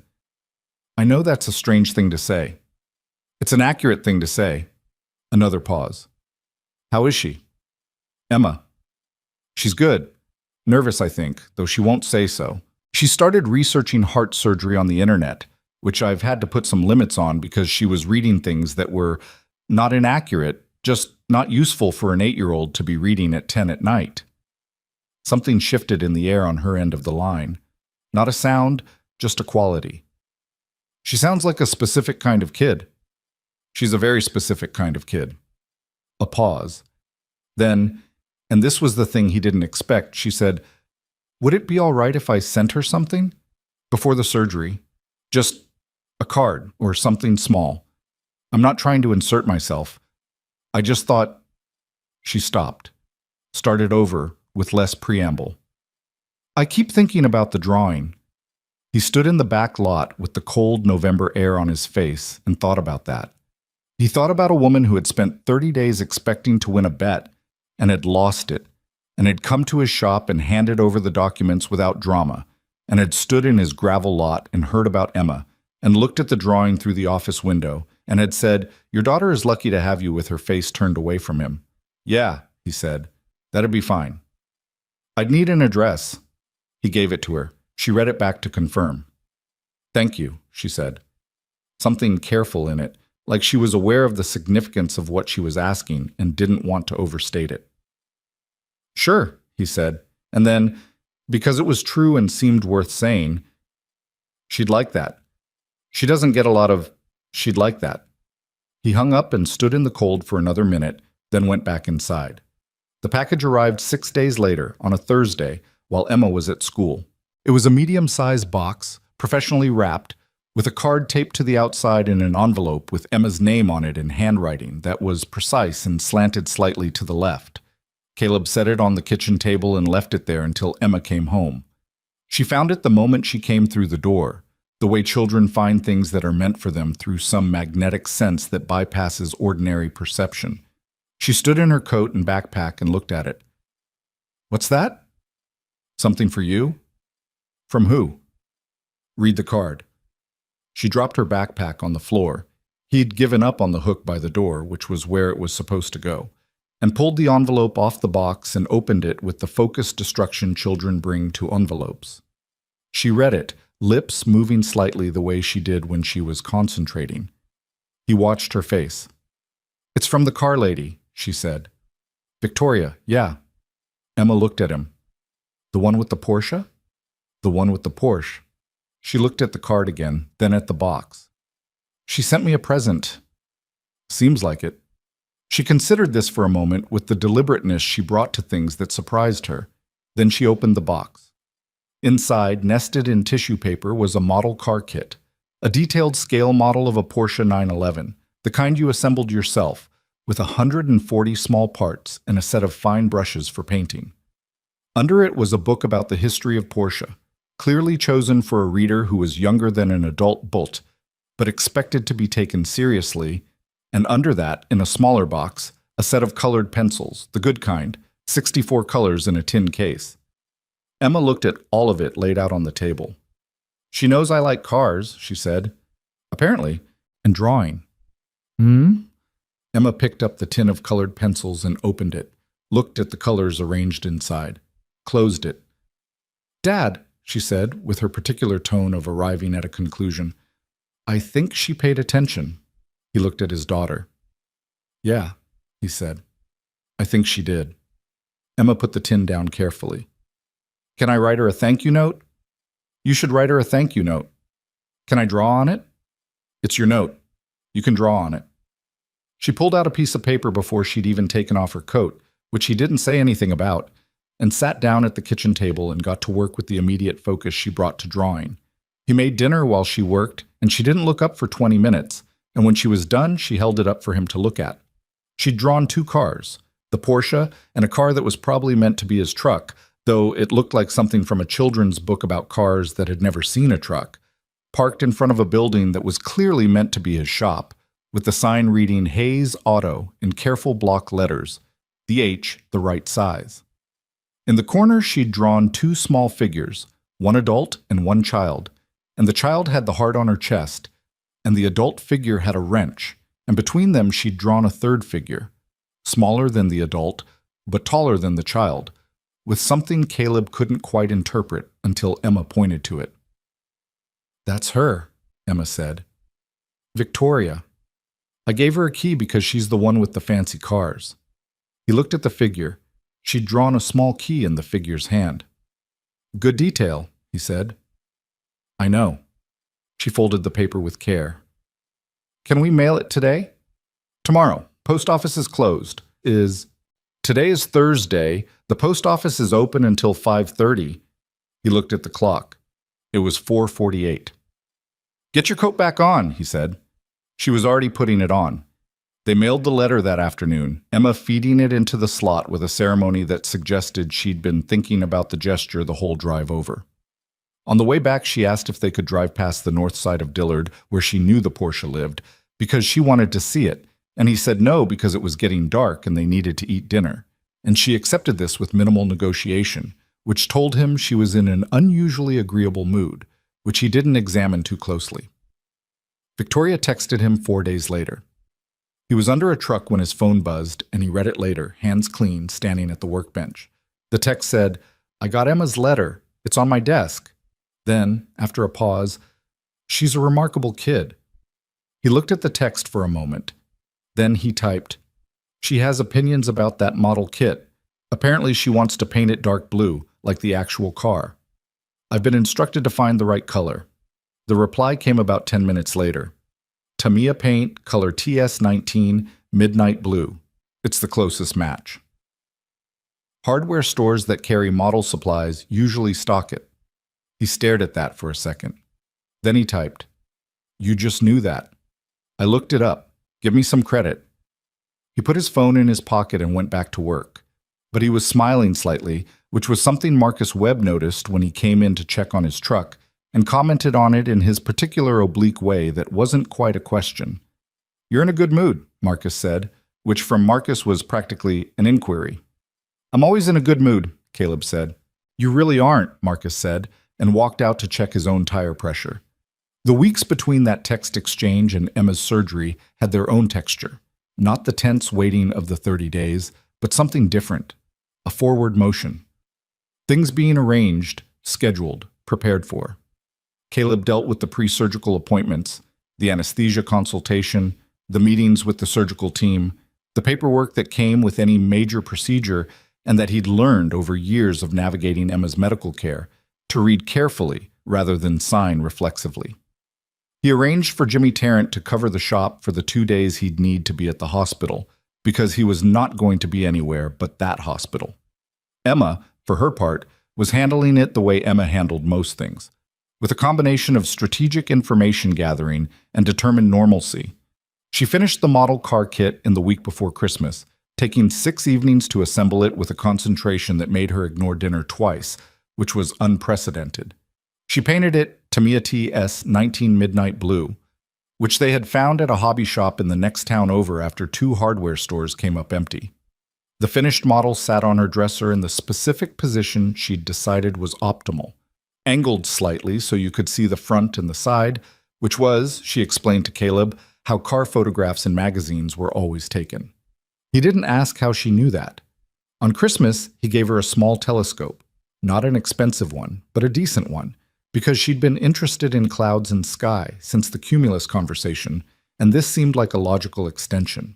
She gave him a drawing, framed, which she'd done over several evenings in secret and which showed the shop from outside. The bay door open, the sign correct, and inside the bay a figure that was clearly him, looking at a car engine, with light coming through the shop window in careful yellow lines that she'd drawn with the new colored pencils. He looked at it for a while. "It's good," he said. "I know," she said. "I worked on the light for a long time. Light is hard." "Where'd you learn to draw light like this?" She shrugged. "I looked at pictures, and I practiced." A pause. "Victoria sent me a book about illustration techniques. It came with the pencils. Did you see it?" He had not seen a book about illustration techniques. "When did that arrive?" "Before Christmas. I put it in my room." She looked at him with a careful expression. "Is it weird that she sends things?" He thought about it honestly, because Emma deserved honest answers more than comfortable ones. "I don't think so," he said. I think she's the kind of person who pays attention to things and doesn't know many people who let her show that." Emma considered this. "That sounds lonely."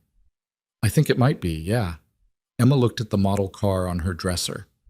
"Maybe we should invite her to something." "Like what?" "I don't know. Dinner?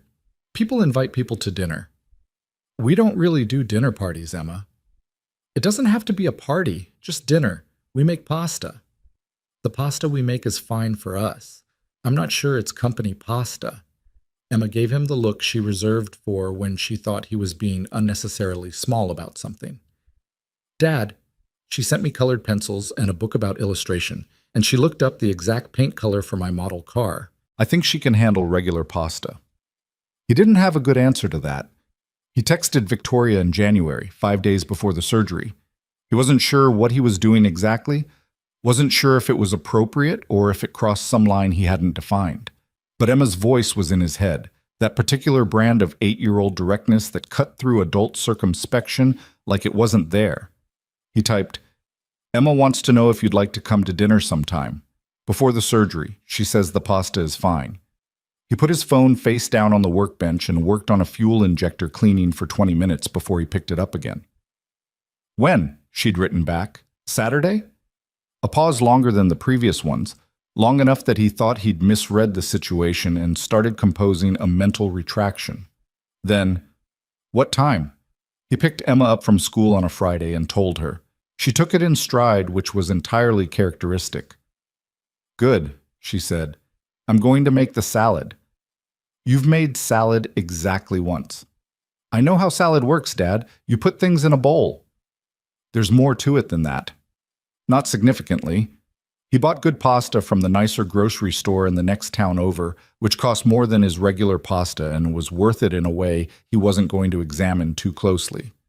He cleaned the house on Friday evening, really cleaned it, not the maintenance cleaning he did when he noticed something specific, but the comprehensive version.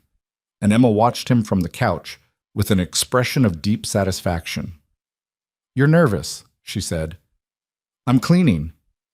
You cleaned the baseboards. You never clean the baseboards. The baseboards needed cleaning. Dad, with the patience of someone who has caught you, it's okay to be nervous about having a friend over. He straightened up from the baseboard. She's not exactly a friend. She sent me colored pencils and an illustration book, and she looked up the paint code for my model car, Emma said, for the second time, with the air of someone presenting a legal argument. She's a friend. He picked up the cleaning cloth.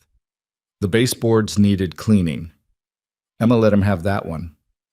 Victoria arrived at 6:30 on Saturday, which was exactly when he'd said dinner would be, which he'd expected.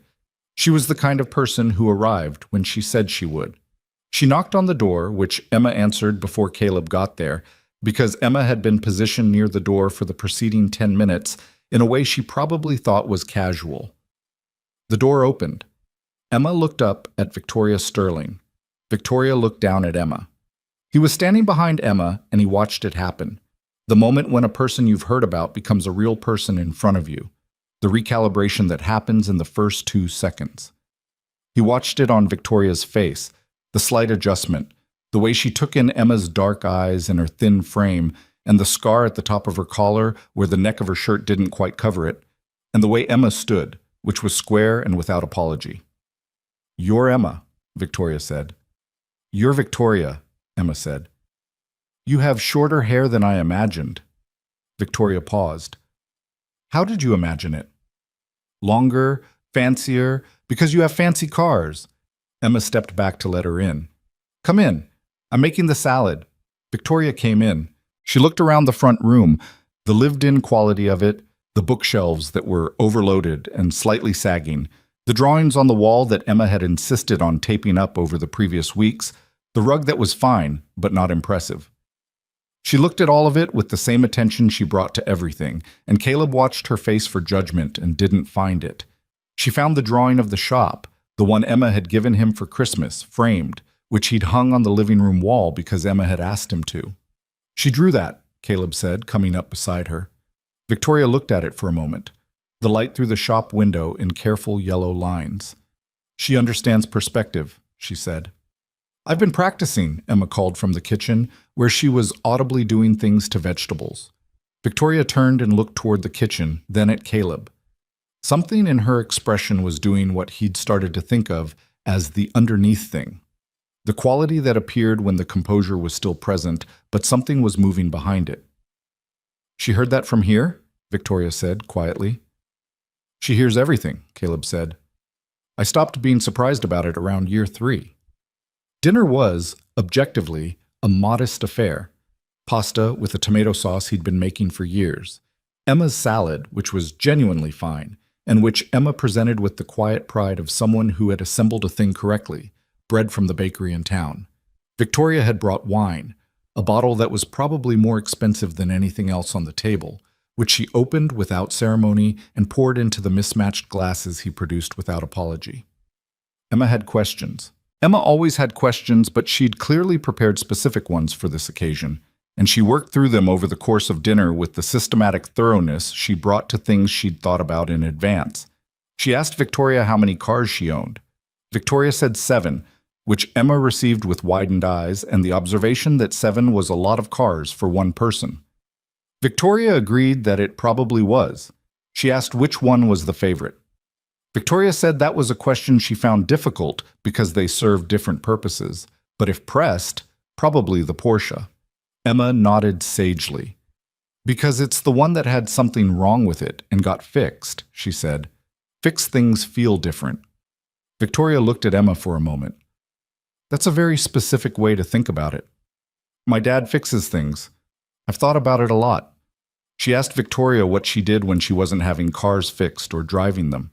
Victoria described her work, the automotive service centers, the business operations, the management structure. Emma listened and then said, "So you tell other people how to fix cars, but you don't fix them yourself?" "I used to," Victoria said, "when I was starting out." "What kind?" "Mostly European, German cars primarily." Emma pointed her fork at her father. "Dad fixes everything. He doesn't specialize." "I've noticed that," Victoria said. "He says if you understand how one thing works, you can understand how anything works. He says it's all systems." Victoria looked at Caleb. He was eating his pasta and not looking at either of them because the combination of his daughter narrating his philosophy of work and Victoria Sterling listening to it with that careful attention made him feel approximately 16. "He's right," Victoria said. Emma seemed satisfied with this confirmation and moved on to her next question, which was about whether Victoria had ever been to a race, which led to a 20-minute conversation about motorsport that Emma participated in with more knowledge than most adults Caleb knew, because she'd been absorbing car information since she could listen, and she had opinions. After dinner, while Caleb was cleaning up, he declined Victoria's offer to help with the particular stubbornness of a man who did not know how to accept help in his own kitchen. Emma showed her the model car, the finished Porsche in midnight blue, on the dresser in its optimal display angle. He heard them from the kitchen. Emma: "The mirrors were the hardest part. They're really small." Victoria: "You did them yourself?" Emma: "Dad helped with the left one. I dropped it 3 times. Victoria: "The right side looks good?" Emma: "That's the one I did alone. You can tell the difference if you look close." A pause. Victoria: "I'd say they're about even." Emma: "You're being nice." Victoria: "I'm not, actually. I don't do that." A silence. Then Emma: "Dad says that too, that you don't do the nice thing when it's not true." Victoria: "He said that?" Emma: "He said you're direct. I asked him what you were like, and that's what he said. Direct and pays attention." Another silence, longer. Victoria: "That's a generous description." Emma: "He also said you probably don't have many people who let you show that you pay attention." Caleb put down the dish he was drying and looked at the kitchen wall. Emma: "Was that a private thing to say? I wasn't sure if that was private." Victoria, after a moment: "No, it's all right." He heard movement, the specific creak of Emma's floorboard, and then Emma's voice again, matter of fact. "I'm glad you came. Sometimes Dad doesn't talk to many people who aren't here for a car." He leaned against the counter. Victoria said very quietly, something he couldn't make out. Emma said, "Also, your salad bowl is really good. Can you tell me where you got it? You brought it as a gift, but I want to know where it's from." He picked up the dish again and finished drying it, smiling at the kitchen wall. Victoria stayed until 9:15, which was later than he'd expected. She and Caleb talked after Emma went to bed. Emma had negotiated staying up until 9, which was 15 minutes past her school night limit, and had used the negotiation capital to full effect before going without much argument, which suggested she'd gotten what she'd come for from the evening. They sat in the living room with the remains of the wine, and the conversation was different from any they'd had before. Less transactional, without the frame of the bet, or the shop, or the car. What was left was just two people in a living room in a small town talking about things with the particular ease that sometimes arrives between people who have already seen each other in a version of themselves that they don't usually show. She talked about her company, not the business mechanics of it, but the reality. The difficulty of managing people who resented her competence, the way rooms changed when she walked in, and how she'd had to learn to work inside that change. The particular loneliness of being right in a room where being right made people like you less. He talked about Emma's mother, not bitterly. He'd done bitter and come out the other side a long time ago, just honestly. The way some people genuinely cannot hold what they're handed, and that was a fact about people rather than a verdict on them specifically. The way you relearned your own capacity for handling things when you found out you were going to do it alone. She said, "You weren't angry?" "Of course I was angry. For about 2 years I was, yeah. But Emma needed me to not be angry more than I needed to stay angry." Victoria looked at him. "That sounds like you made it sound easier than it was." "I didn't. It wasn't easy." He looked at the framed drawing on the wall. "It was just necessary." She followed his gaze to the drawing. "She sees you very clearly," Victoria said. "Kids that age usually draw what they want to see, not what's actually there. She draws what's actually there." He didn't say anything. "The light through the window," she said. "She worked to get that right. You can see where she erased and redrew it." A pause. "She was paying attention to the actual light in your shop." He looked at the drawing. He hadn't noticed the erasure marks. He looked for them now and found them, faint, under the yellow pencil lines where she'd worked over the same area. She'd been paying attention to the actual light. "Yeah," he said after a moment. They sat in the quiet for a while. The house had the particular stillness of 9:30 at night, when a child is asleep and the day is mostly finished, and there's nothing that urgently needs doing. He couldn't remember the last time he'd had that stillness with another adult in the room. It was a different kind of stillness than alone. At 9:15, she put on her coat and picked up her bag. At the door, she said, "January 14th. Yeah. I'd like—" She stopped. "I don't want to overstep." "Say it," he said. Simple. She looked at him. "I'd like to know how it goes. While it's happening. Not just after." He understood what she was asking. Not a text when it was over. Present tense. While Emma was in surgery and he was sitting in a hospital waiting room with nothing to do but wait. "I'll text you when they take her in," he said. Something in her face shifted. That underneath thing again. Moving. She nodded. "Thank you." She walked to her car, which was the SUV, not the Porsche, and he watched her pull out of his street and drive away. He stood at the door for a moment. Then he went and checked on Emma, who was asleep with the precision of someone who had decided to be asleep and done it thoroughly. One arm over the edge of the bed, the blanket half off, the model Porsche on the dresser catching the light from the hall. He pulled the blanket back up. He stood there in the doorway looking at his daughter in the dark. January 14th was 11 days away. He went to bed. The night before the surgery, Emma was quiet in a way she rarely was. They'd been through the pre-surgical prep, the fasting instructions, the early morning check-in time, the bag she'd packed herself with the specific items the hospital had approved, and she'd done all of it with a competence that occasionally broke his heart, because she'd been doing medical appointments and procedures her whole life, and she was disturbingly good at it.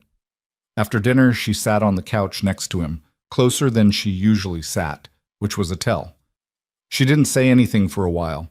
She had the illustration book in her lap, not really reading it. "Dad?" she said. "Yeah." "Dr. Singh knows what he's doing, right?" "He's one of the best in the country. I've checked. A lot." "How many times?"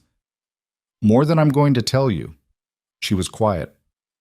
"Will it hurt?" "Not during. The anesthesia takes care of that. After, yeah, some. But they'll manage it, and it gets better fast." "How fast?" "Dr. Singh said most kids his age are back to school in 3 weeks. You'll probably do it in 2.5 because you're you and you'll decide 2.5 is the right amount." A small sound that was almost a laugh. She leaned her head against his arm. He put his arm around her and she let him, which she didn't always. She was 8 and had opinions about when she wanted to be held and when she didn't. "I'm a little scared," she said. "I know, that's okay." "Are you scared?" "Yeah," he said. "Even though you know it's going to be okay?" "Even though." She absorbed that. "That doesn't make sense." "No, it doesn't." He looked at the top of her head. Being scared and knowing something's going to be okay aren't mutually exclusive. You can have both.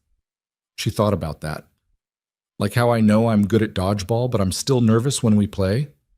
Exactly like that. She seemed satisfied. She stayed where she was, leaning against him, the illustration book open in her lap to a page about color blocking that she wasn't reading. After a while, she said, "Is Victoria coming?" He'd texted Victoria the hospital address and the check-in time. He hadn't told Emma that. "I don't know, maybe." "I hope so," Emma said. He didn't say anything. "She's the kind of person who shows up," Emma said, with certainty. He looked at his daughter. "What makes you say that?" "Because she drove 40 minutes to Charlotte for a yellow warning light," Emma said, in the tone of someone explaining something obvious. "When you care about something, you show up. She showed up for the car. I think she'd show up for us." He sat with that. "Also," Emma said, "she texted me." He looked down at her. "She texted you?" "She has my number from when I texted her a picture of the finished model car." "You texted her a picture of the model car." "To show her it was done. She helped pick the paint." Emma was entirely matter-of-fact about this. "She texted me last night and said to sleep well, which is a nice thing to say." He had not known any of this was happening. "Emma." "Yeah." "At some point you have to tell me when you're in contact with people." "You're in contact with her. I just also am." He didn't have a response to the logic of that. Emma yawned, a real one, not strategic, and shifted against him. "I'm tired." "You should be. Big day tomorrow." "The biggest." She closed the illustration book. "Dad?" "Yeah." "After the surgery, when it's done and I'm okay." She paused. "Can we have her over for dinner again? Properly. Like a real dinner party." "We don't do dinner parties." "We could learn." A pause. "I think she doesn't have many people who have her over for dinner." He thought about the quality of the stillness in his living room at 9:15 at night. The different kind of stillness. "Yeah," he said. "We can have her over." Emma nodded, satisfied. She unfolded herself from the couch. "I'm going to bed. I'll come say goodnight." She was already heading down the hall. "You have 5 minutes. I'm setting a timer." "You're setting a timer for me saying goodnight?" "You talk too long when you're emotional, and tomorrow is emotional, and I need to sleep." He looked at the empty couch where she'd been sitting. She was 8 years old, and she was going to be fine. He got up and went to say goodnight within the 5-minute window, and she accepted it without ceremony, and he turned off her light, and he went to bed. At 6:15 in the morning, he texted Victoria. "We're heading in. Check in at 7. The reply came back in under a minute. "I'll be there." He read it standing in the kitchen in the dark, Emma's hospital bag by the door, the house quiet around them for the last morning. It would be this kind of quiet. The before kind. The waiting kind. He put his phone in his pocket. "Emmy," he called. "Let's go." The waiting room at Mercy Regional's pediatric surgical unit was the kind of room that had been designed by someone who understood, intellectually, that people sitting in it were going through something difficult, and had responded to that understanding with beige walls and chairs that were almost comfortable, and a television mounted in the corner that nobody ever watched. There were magazines from 4 months ago. There was a coffee station with a machine that produced something in the neighborhood of coffee if you weren't particular about the definition. Caleb had been sitting in the same chair for 40 minutes when Victoria walked in. He saw her before she saw him. She came through the door with the particular look of someone navigating an unfamiliar space with confidence they decided to project regardless of whether they felt it, scanning the room until she found him.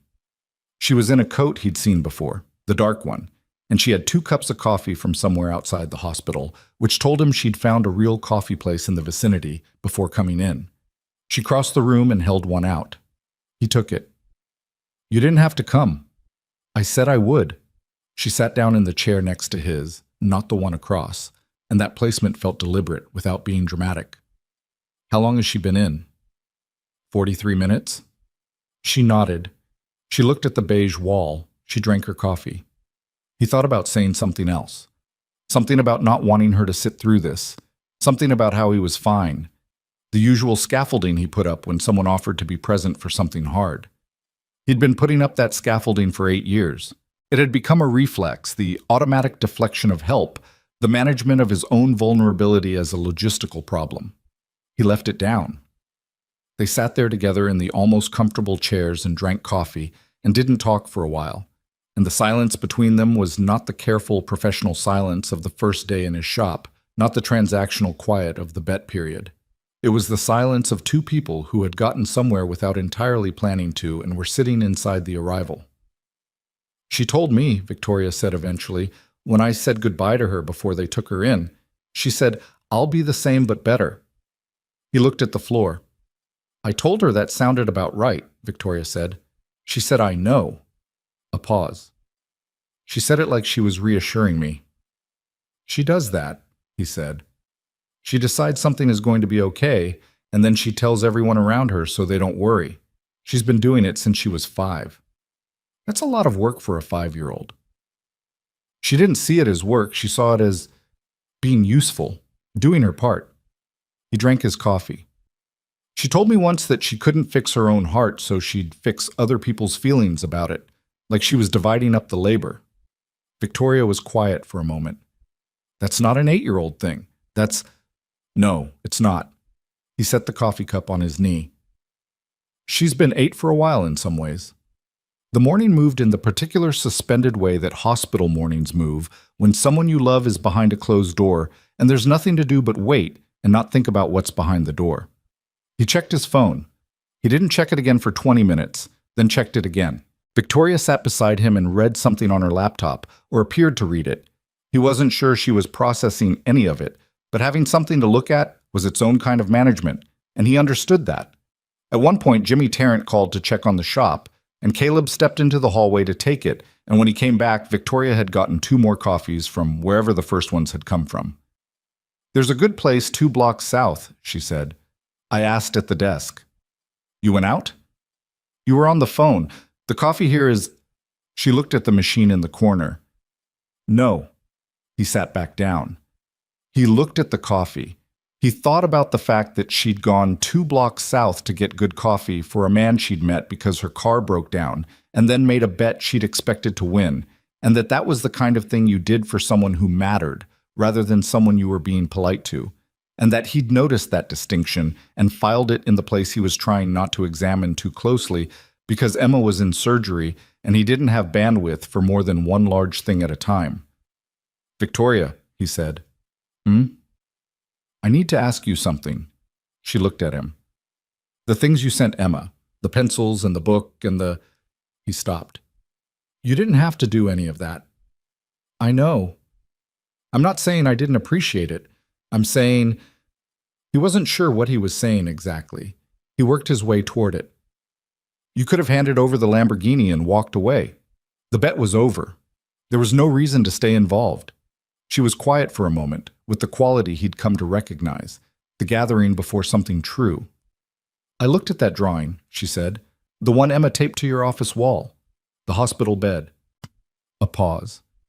"I went home, and I sat in my living room, and I thought about the fact that a child had drawn herself in a hospital bed and taped it to her father's office wall, and that her father had left it there, and that I'd been standing in that office making calculations about a bet." She looked at her coffee cup. "I don't have a clean explanation for why I did any of it after that. I just couldn't not." He looked at her. "Most people could not." "I know." She said it without defensiveness, just acknowledging the fact of it. "I'm aware that I'm not most people in several ways that are not all flattering. The not flattering ones aren't the ones I'm talking about." She looked at him. Something in her face was doing the underneath thing, and this time it didn't retreat behind the composure. This time it stayed where he could see it. "I haven't had—" She started over.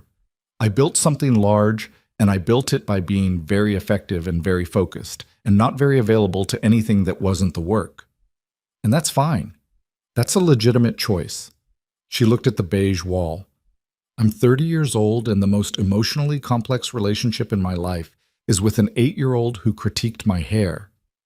He felt something shift in his chest. He didn't say anything because this wasn't the moment to say anything. This was the moment to let it exist in the air between them without managing it. She said I had shorter hair than she imagined, Victoria said.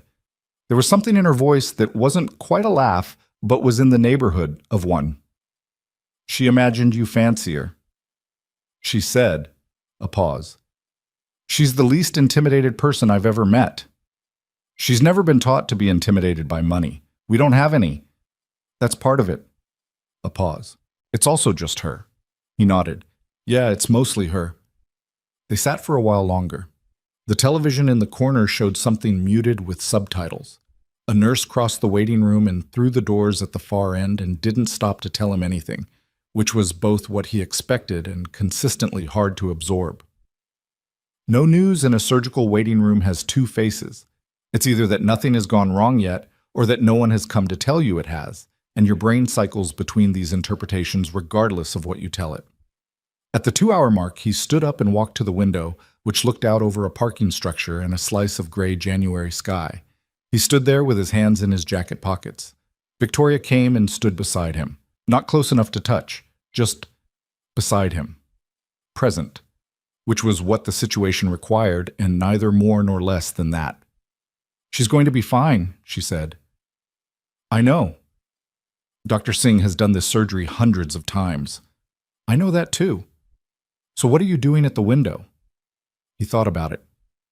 I'm a person who fixes things, he said. I'm good at it. It's the primary way I understand the world. Find the problem, find the solution, apply it. And right now I'm in a room where someone else is fixing the most important thing I have, and I can't do anything, and I don't know how to be in that position. She stood beside him. Is that why you took the bet? Because it was something you could fix? He considered that. Partly. Partly because the money was real, and I needed it. He paused.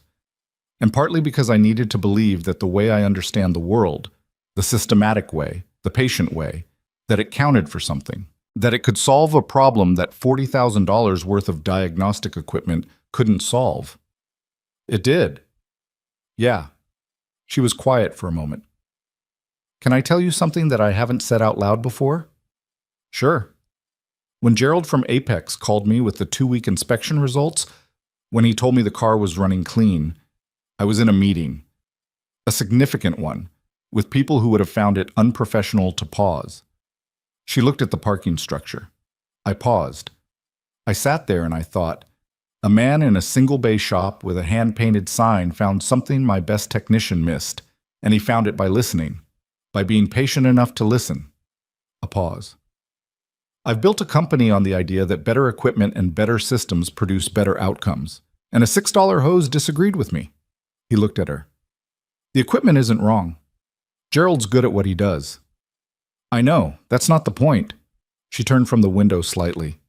The point is that you knew something he didn't know, and what you knew wasn't in any diagnostic software. It was just you.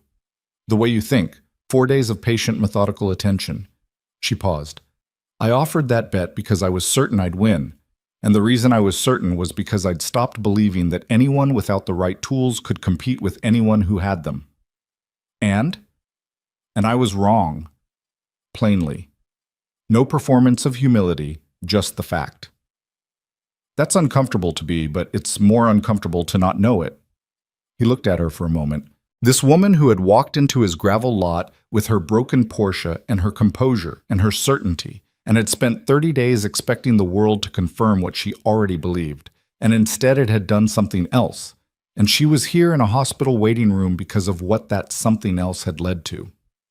You're an unusual person, he said. She raised an eyebrow slightly. In what sense?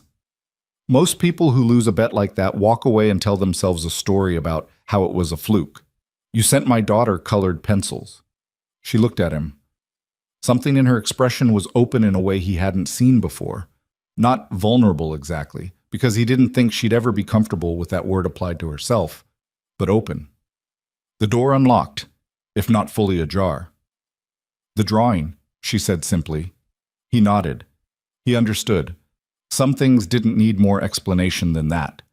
They were standing at the window like that, side by side, the gray January sky out there, the waiting room behind them, when Dr. Singh came through the double doors.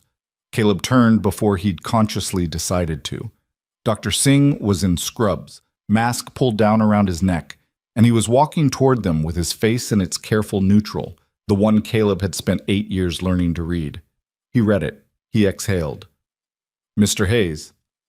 Dr. Singh reached him and put out his hand, and his face unlocked from the careful neutral into something warmer. The surgery went very well. Emma did beautifully. We're looking at full structural correction, better than we projected going in, actually. The tissue was more responsive than the imaging suggested. Caleb shook his hand. He was aware distantly that his own hand wasn't entirely steady. She's okay.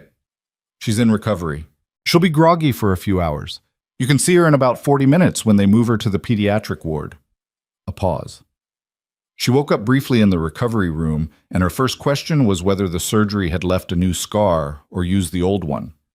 Caleb laughed. An actual laugh. The kind that comes up from somewhere below intention. What'd you tell her? I told her we used the existing incision. She said, good, I only want one zipper. Dr. Singh smiled. A real one. The kind that doctors earn the right to when things go the way they're supposed to. She's something else, your daughter. Yeah, Caleb said. She is. Dr. Singh shook his hand again, exchanged a brief word about the recovery timeline, and went back through the double doors. Caleb stood in the middle of the waiting room. He stood very still for a moment. The beige walls, the almost comfortable chairs, the muted television, the coffee machine that produced something adjacent to coffee. Victoria was a few feet behind him. He turned around. Her face was doing the thing again, the underneath thing, and this time it had fully surfaced. Her eyes were bright in a way that was not crying but was adjacent to it, the particular brightness of someone who has been holding something together carefully and just found out they can put it down. He crossed the distance between them, and she didn't move away from it, and he put his arms around her briefly, the way you hold someone when the news is good and you've been in a waiting room together, and there isn't a more precise gesture for what the moment requires. She was still for a second, the instinctive stiffening of someone not used to being held. And then she wasn't, and she put one hand briefly against his back, and they stood like that for just a moment, in the beige waiting room, with the good news still in the air. He stepped back. She was composed again, almost immediately, but her eyes were still bright. Good, she said. Just that. Yeah, he said. They sat back down and waited the 40 minutes for Emma to be moved, and this time the silence was the third kind, the kind that comes after, the relief quiet, the exhale that lasts the length of time it takes your body to believe that the thing you were afraid of didn't happen. Emma was in a bed in the pediatric ward when they brought her through, small and pale under the blankets, and connected to a monitor that showed her heart in green lines, doing exactly what Dr. Singh had just told them it would do. She was awake, barely, the particular underwater consciousness of coming out of anesthesia, the world arriving in pieces. Caleb sat in the chair beside her bed. He took her hand. She turned her head toward him. Her eyes were mostly closed. Hey, Dad, she said. The voice came out thick and slow, anesthesia blurred. Hey, Emmy. Did it work? Yeah, it worked great. Dr. Singh said better than they expected. A pause. She processed that. Better how? Better like your heart is going to be fine. Like really fine, not managed fine. Actually fine. She was quiet for a moment. He watched her face. The compression of it, always holding back that extra reaction, seemed to have loosened slightly in the anesthesia. What was left looked younger than 8. I knew it would, she said. Not performance. Just her version of the truth. She'd decided it would be okay, and she'd held that decision for months, and now it turned out she'd been right, and she received that confirmation with the same equanimity she'd brought to everything. Yeah, he said. You did.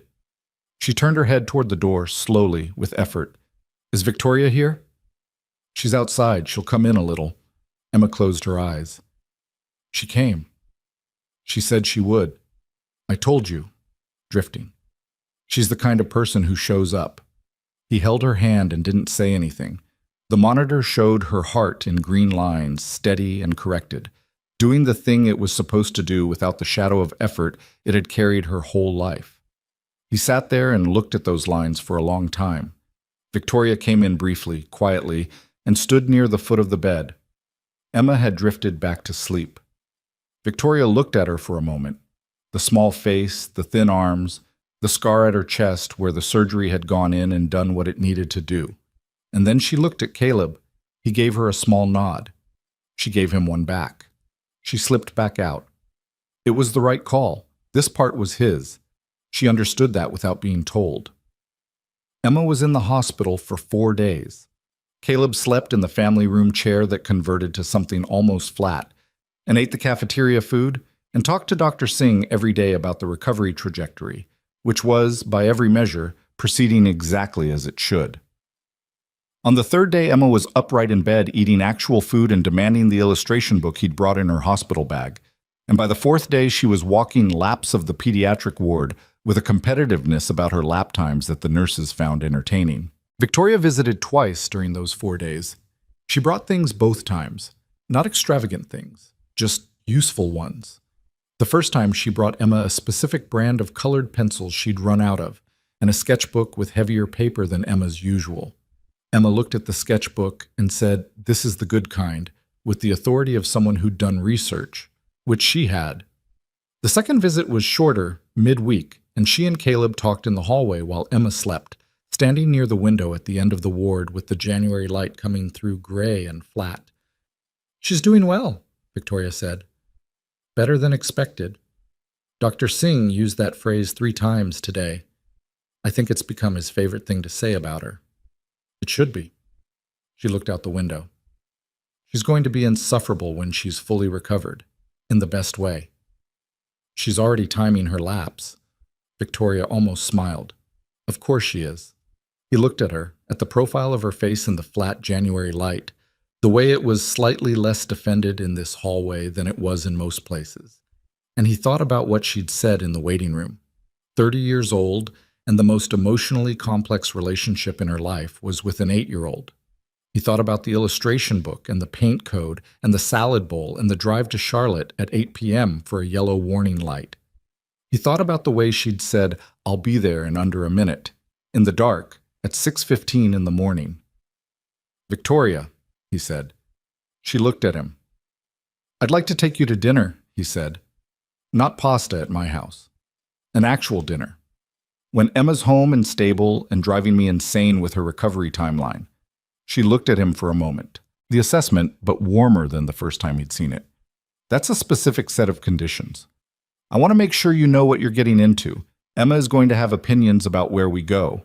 Emma has opinions about everything. She'll have opinions about this specifically. She'll probably vet the restaurant." Victoria looked at him steadily. Something in her expression was making a decision that he could watch being made, which was unusual. She was not typically a person whose decisions were visible in transit. "All right," she said. "Yeah?" "Yes," said simply, without the armor she usually brought to things. Just yes. He nodded. She looked back out the window.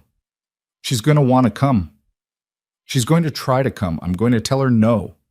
She's going to argue. She's going to argue, and I'm going to win because she'll still be in recovery, and she knows Dr. Singh is on my side." Victoria said, almost to herself, "She's going to find a way." He thought about it. "Probably," he admitted. She turned from the window, and when she looked at him, her face was more open than he'd ever seen it. Not performing composure, not behind the glass of the professional manner, just a person in a hospital hallway on a gray January afternoon who had arrived somewhere she hadn't mapped in advance. "She asked me, you know," Victoria said, "the second day, when you went to get coffee. She asked me if I was going to keep coming around after she got better." He hadn't known that. "What did you tell her?" "I said I wasn't sure what the right thing was." A pause.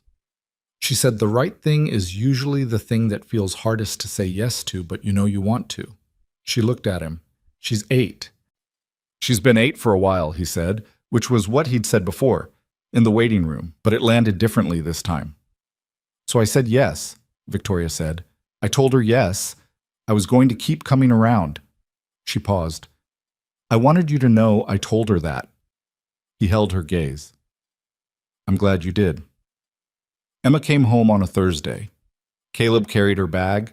She insisted on walking under her own power, which the discharge nurse had cleared her for, though she was slower than usual and held the wall once in the parking garage and pretended she wasn't. He drove them home through Dillard in the gray light, past the diner and the gas station and the school, Emma in the passenger seat with the illustration book open on her lap and her face turned toward the window. Same town, she said, like she was confirming it. Same town. Looks the same. It is the same. I thought it might look different. She turned a page without looking at it. After something big, things sometimes look different. He drove. Does anything look different? She considered it seriously, looked out the window at Dillard going past, the familiar edges of it, the hand-lettered signs and the old storefronts, and the road that needed fixing. The light looks a little different, she said. Brighter, maybe. Or I'm just more awake than usual. He looked at the road ahead of them. Yeah, he said. Maybe a little brighter. She was home for 2 days before she started making her recovery feel like a project. She set up a drawing station at the kitchen table with the heavy paper sketchbook and the pencils and the illustration book, and she worked through the mornings while Caleb went to the shop and Jimmy Tarrant came by to help with the backlog that had accumulated. She rested in the afternoons, which she'd agreed to, though she'd negotiated the definition of rest to include reading and light drawing, which she'd defined as drawing while lying down.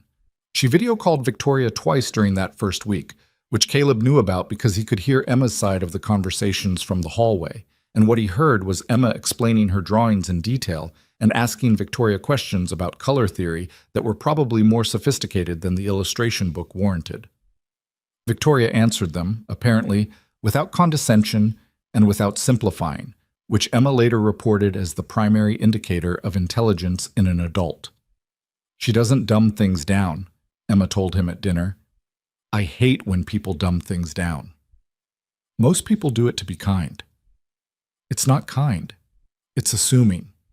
She ate her pasta. Victoria doesn't assume. 3 weeks after the surgery, Emma went back to school.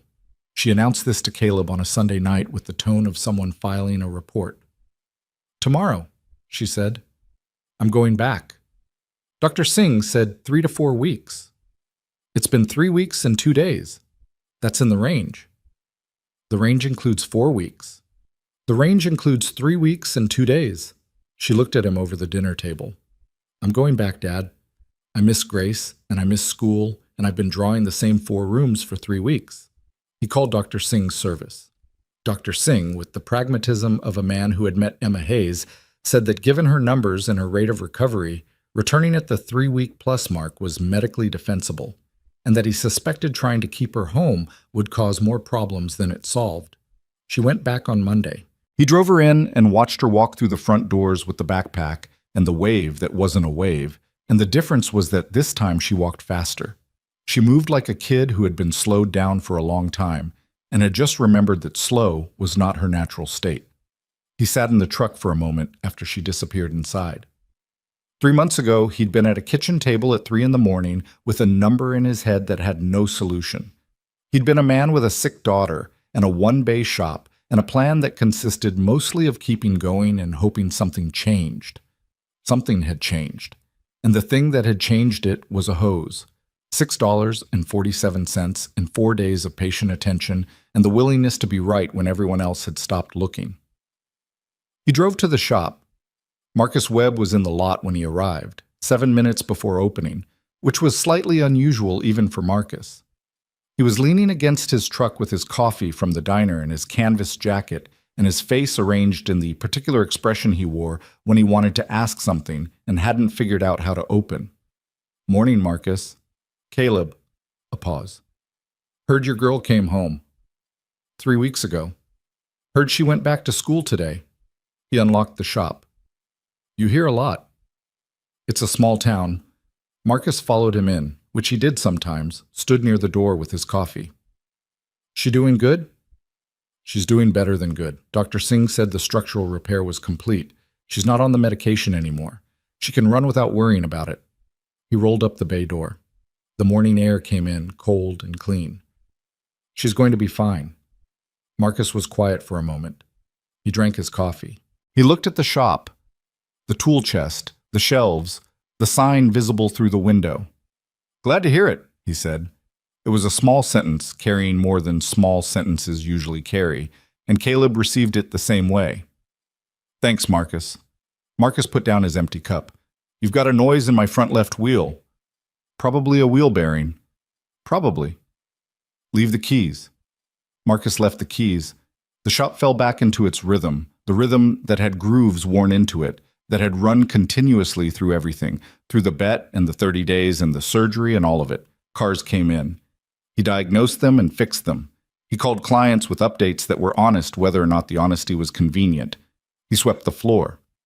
He worked until closing. The difference was a weight he hadn't noticed until it was gone. Not the anxiety, which had been acute, but something deeper. The background pressure of a problem he couldn't solve. It had lived in him so long it had started to feel structural, like something load-bearing, and now that it was gone, he was learning the shape of himself without it. He called his mother in Raleigh, which he did every few weeks, and told her Emma was back at school and that the surgery was officially a success. His mother cried, which she did in the particular contained way of women who had learned to manage strong emotion in small spaces, and he let her, and when she was done, she said, "You did good, Caleb." And he said, "Emma did the hard part." And his mother said, "You always say that." And he said, "It's always true." And she said, "I know, but you're allowed to take some credit." And he said he'd think about it. He took Victoria to dinner on a Saturday in February, 3 weeks after Emma went back to school. Emma had indeed tried to come, had made a case that was genuinely impressive in its construction, and had been overruled on the grounds that this was a grown-up dinner and she could meet them for dessert at the bakery afterward if she behaved. She had agreed to these terms with the strategic acceptance of someone who knows when they've gotten the best deal available. The restaurant was in the next town over. Not fancy, but better than regular. The kind of place with cloth napkins and a menu that changed seasonally, and enough noise that conversations felt private. Victoria was there when he arrived, already at the table, which he'd expected. She was a person who arrived before the agreed time and used the extra minutes to situate herself. She looked up when he came in. He sat down across from her. They looked at each other. There was a beat of something. The awareness of what this was, officially, as opposed to all the preceding things that had been building toward it without being it. "Hi," she said. "Hi," he said. The server came and they ordered drinks and looked at their menus, and the beat passed into the ordinary texture of an evening. They talked about Emma, because Emma was always going to be part of any conversation they had, not as a topic, but as a presence. They talked about the company. She was opening a new service center in Asheville, which was logistically complicated in ways she described with the dry specificity of someone who genuinely enjoyed the complexity of logistics. He talked about the shop. He'd gotten an inquiry about buying out the lease on the bay next door, which would double his space, which he was thinking about but not committing to.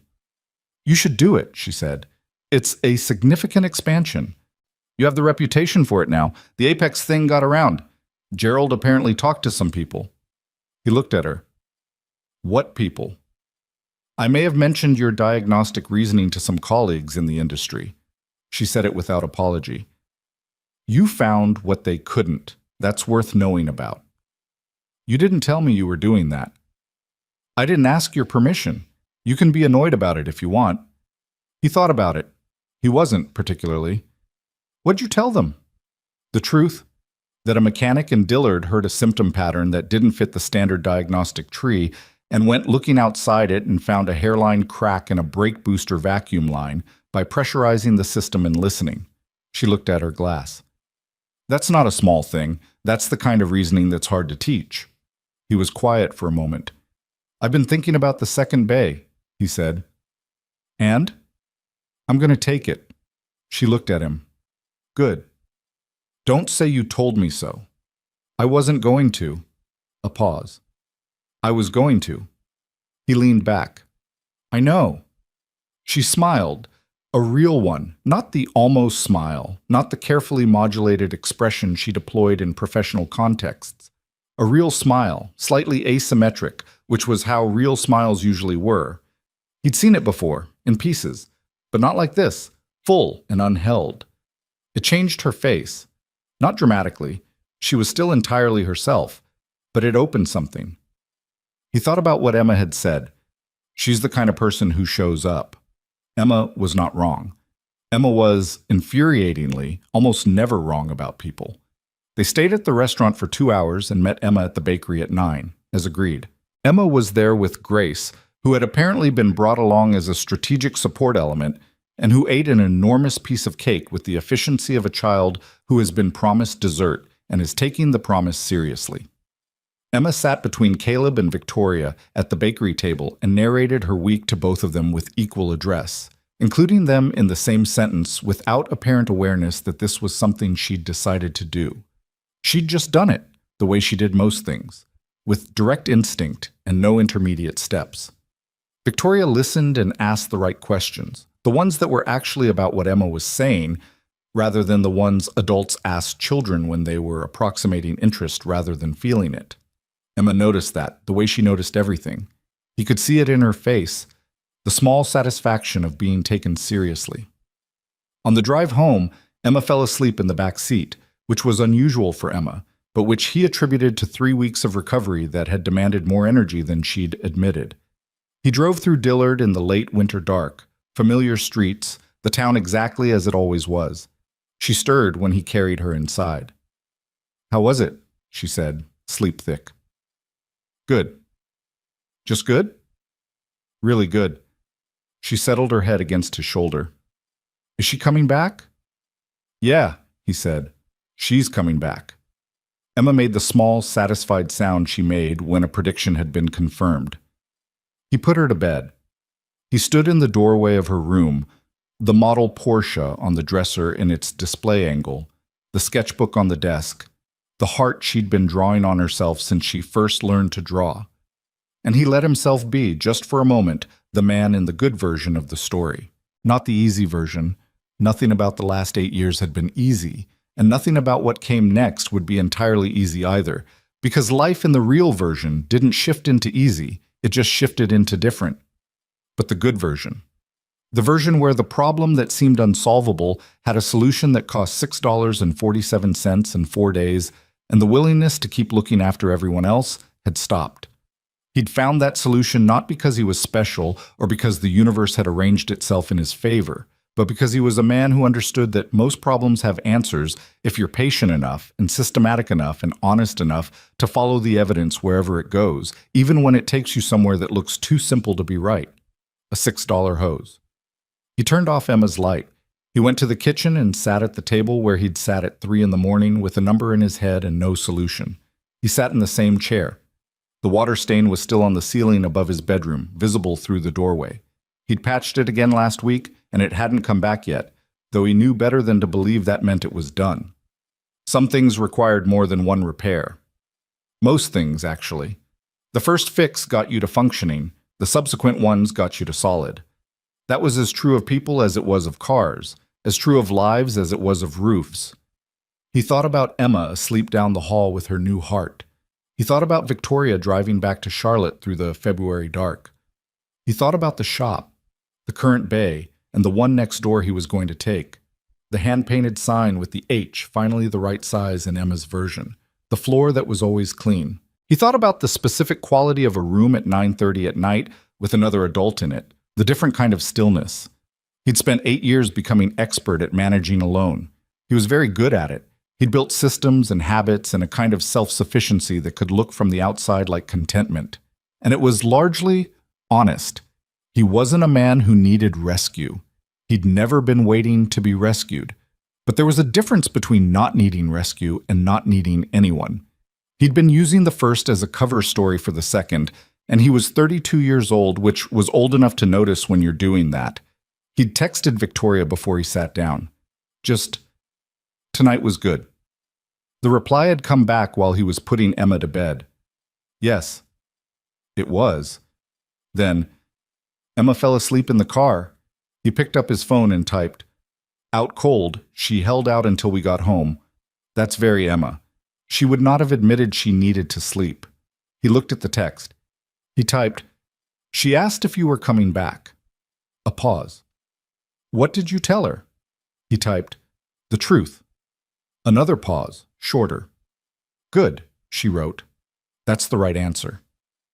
He set the phone down on the table. He looked at the ceiling, the water stain above the bedroom, the particular character of it, the thing that kept coming back. He'd patch it again in spring.